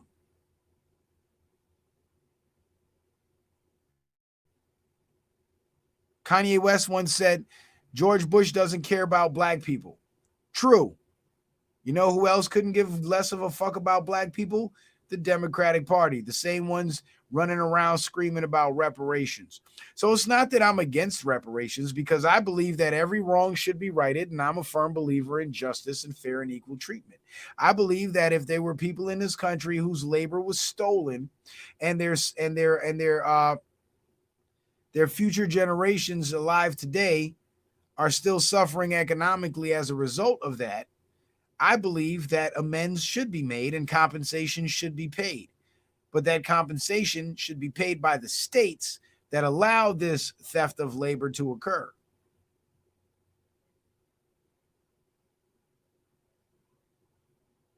But you see, the reparations people haven't even thought it out that much. They just scream reparations because they know it's a trigger word and they have no intention of giving you shit. Because if you think about it, Those California state legislatures that want to pass a $800 billion budget for reparations, those motherfuckers got millions of dollars in their bank accounts. Why don't they start cutting the checks? Because they're not giving you shit. Just like when Joe Biden went to Baltimore and told the black councilman, oh, we're going to rebuild you a $60 zillion bridge. They're not giving you shit. They're calling out all these astronomical, impossible numbers. So later on, when you don't get shit and you come back and ask them and say, hey, you said you had all this money set aside to do this and this and this for us. Why haven't you done it? You know what they're going to say? You know what they're going to say? They're going to say, we don't have the money for the budget. The budget exceeds what we can afford to spend right now. So we're going to have to hold off on things and revamp the budget and free up the funds so we can actually, start disbursing the payment. They'll tell you some bullshit ass lie, which would be nothing but bullshit. So instead of wishing for reparations, I'd rather go live, invest my time and my energy, and beg for cash apps. So hit the cash app. Support the broadcast. I got to go. I appreciate you guys being here. I do appreciate the love and the support. Thank you, everybody who has supported the show. And thank you for those who haven't been able to support the show, but have been faithful viewers and supporting by hitting the like button, hitting the share button, and the subscribe button on both platforms, YouTube and Rumble. Because without my viewing audience, this show wouldn't be possible. So I really, really thank you guys. And I believe it's nothing short of a miracle that I still have wonderful people like you guys in my audience that are willing to donate to a channel, even after donate to the channel, even after you see me get strike down and flagged down so many times over the years. I really appreciate you guys. And this is why I won't monetize and do the super chat thing, because what they're going to do is wait till I accumulate enough money in my super chat and then take my whole channel and boom, all the super chat money is gone. It's happened to other people. I'm not letting that shit happen to me. So all the money dealings, we're going to keep away from the YouTube platform. You don't give the enemy access to your war chest because they're going to lock you out of it eventually.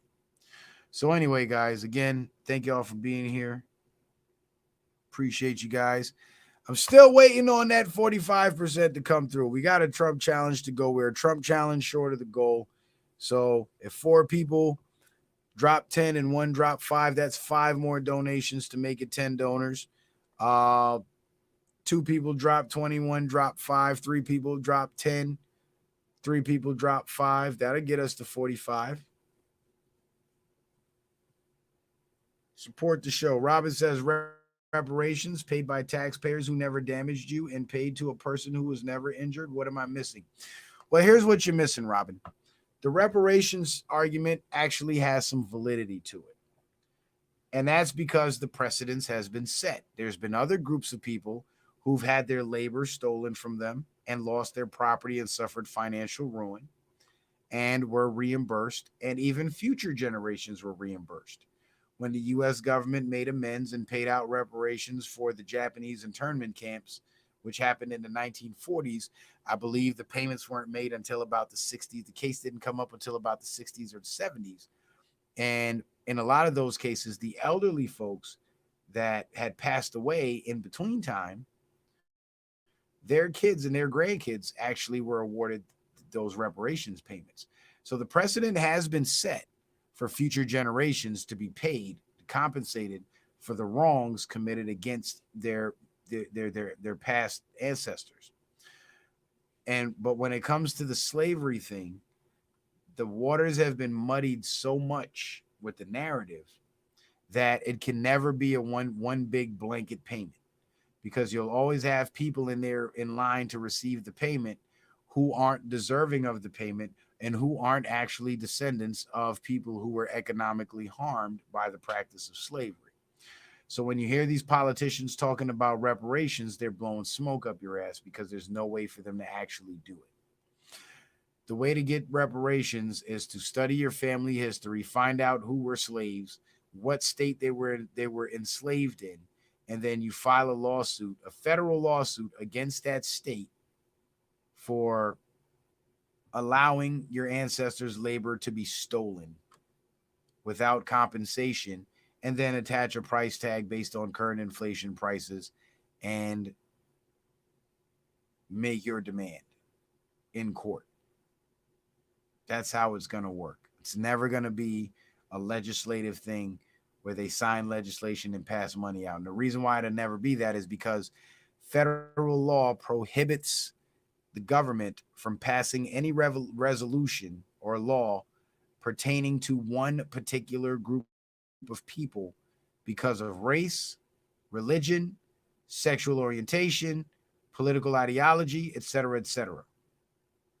And this is why from government, you'll never get any bills or laws passed paying out reparations for slavery, because the slavery narrative centers around black people. So anything having to do with reparations would be specifically for black people.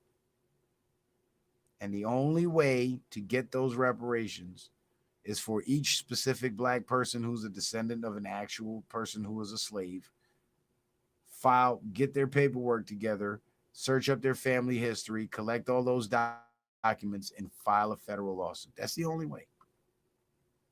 That is the only way. And again, as a believer in justice and as a believer in making things right and compensating people for the work that they've done, I can't sit here and say I'm against reparations and because slavery did happen. And a lot of people, especially black folks, Native Indians, were disenfranchised to a great degree. So that's one debate or one argument I wouldn't get involved in terms of whether I'm for it or against it. But what I will say is if you're for it and you believe in it, don't expect it from the politicians. Go fight for it in court. That's my advice. So with that being said, ladies and gentlemen, since I just dropped those wonderful gems on y'all and nobody dropped nothing in the Cash App for me, I got to go. So I appreciate you guys being here. Don't forget, we are 45% away from the goal. Hopefully we can reach that goal even after the show ends and people support and donate on the replay. I appreciate you guys doing that too. You're always welcome to do that. I will read your comment on the next show. So thank you guys for tuning in to another Flat Earth Wednesday. And with that, I bid you adieu, ladies and gentlemen.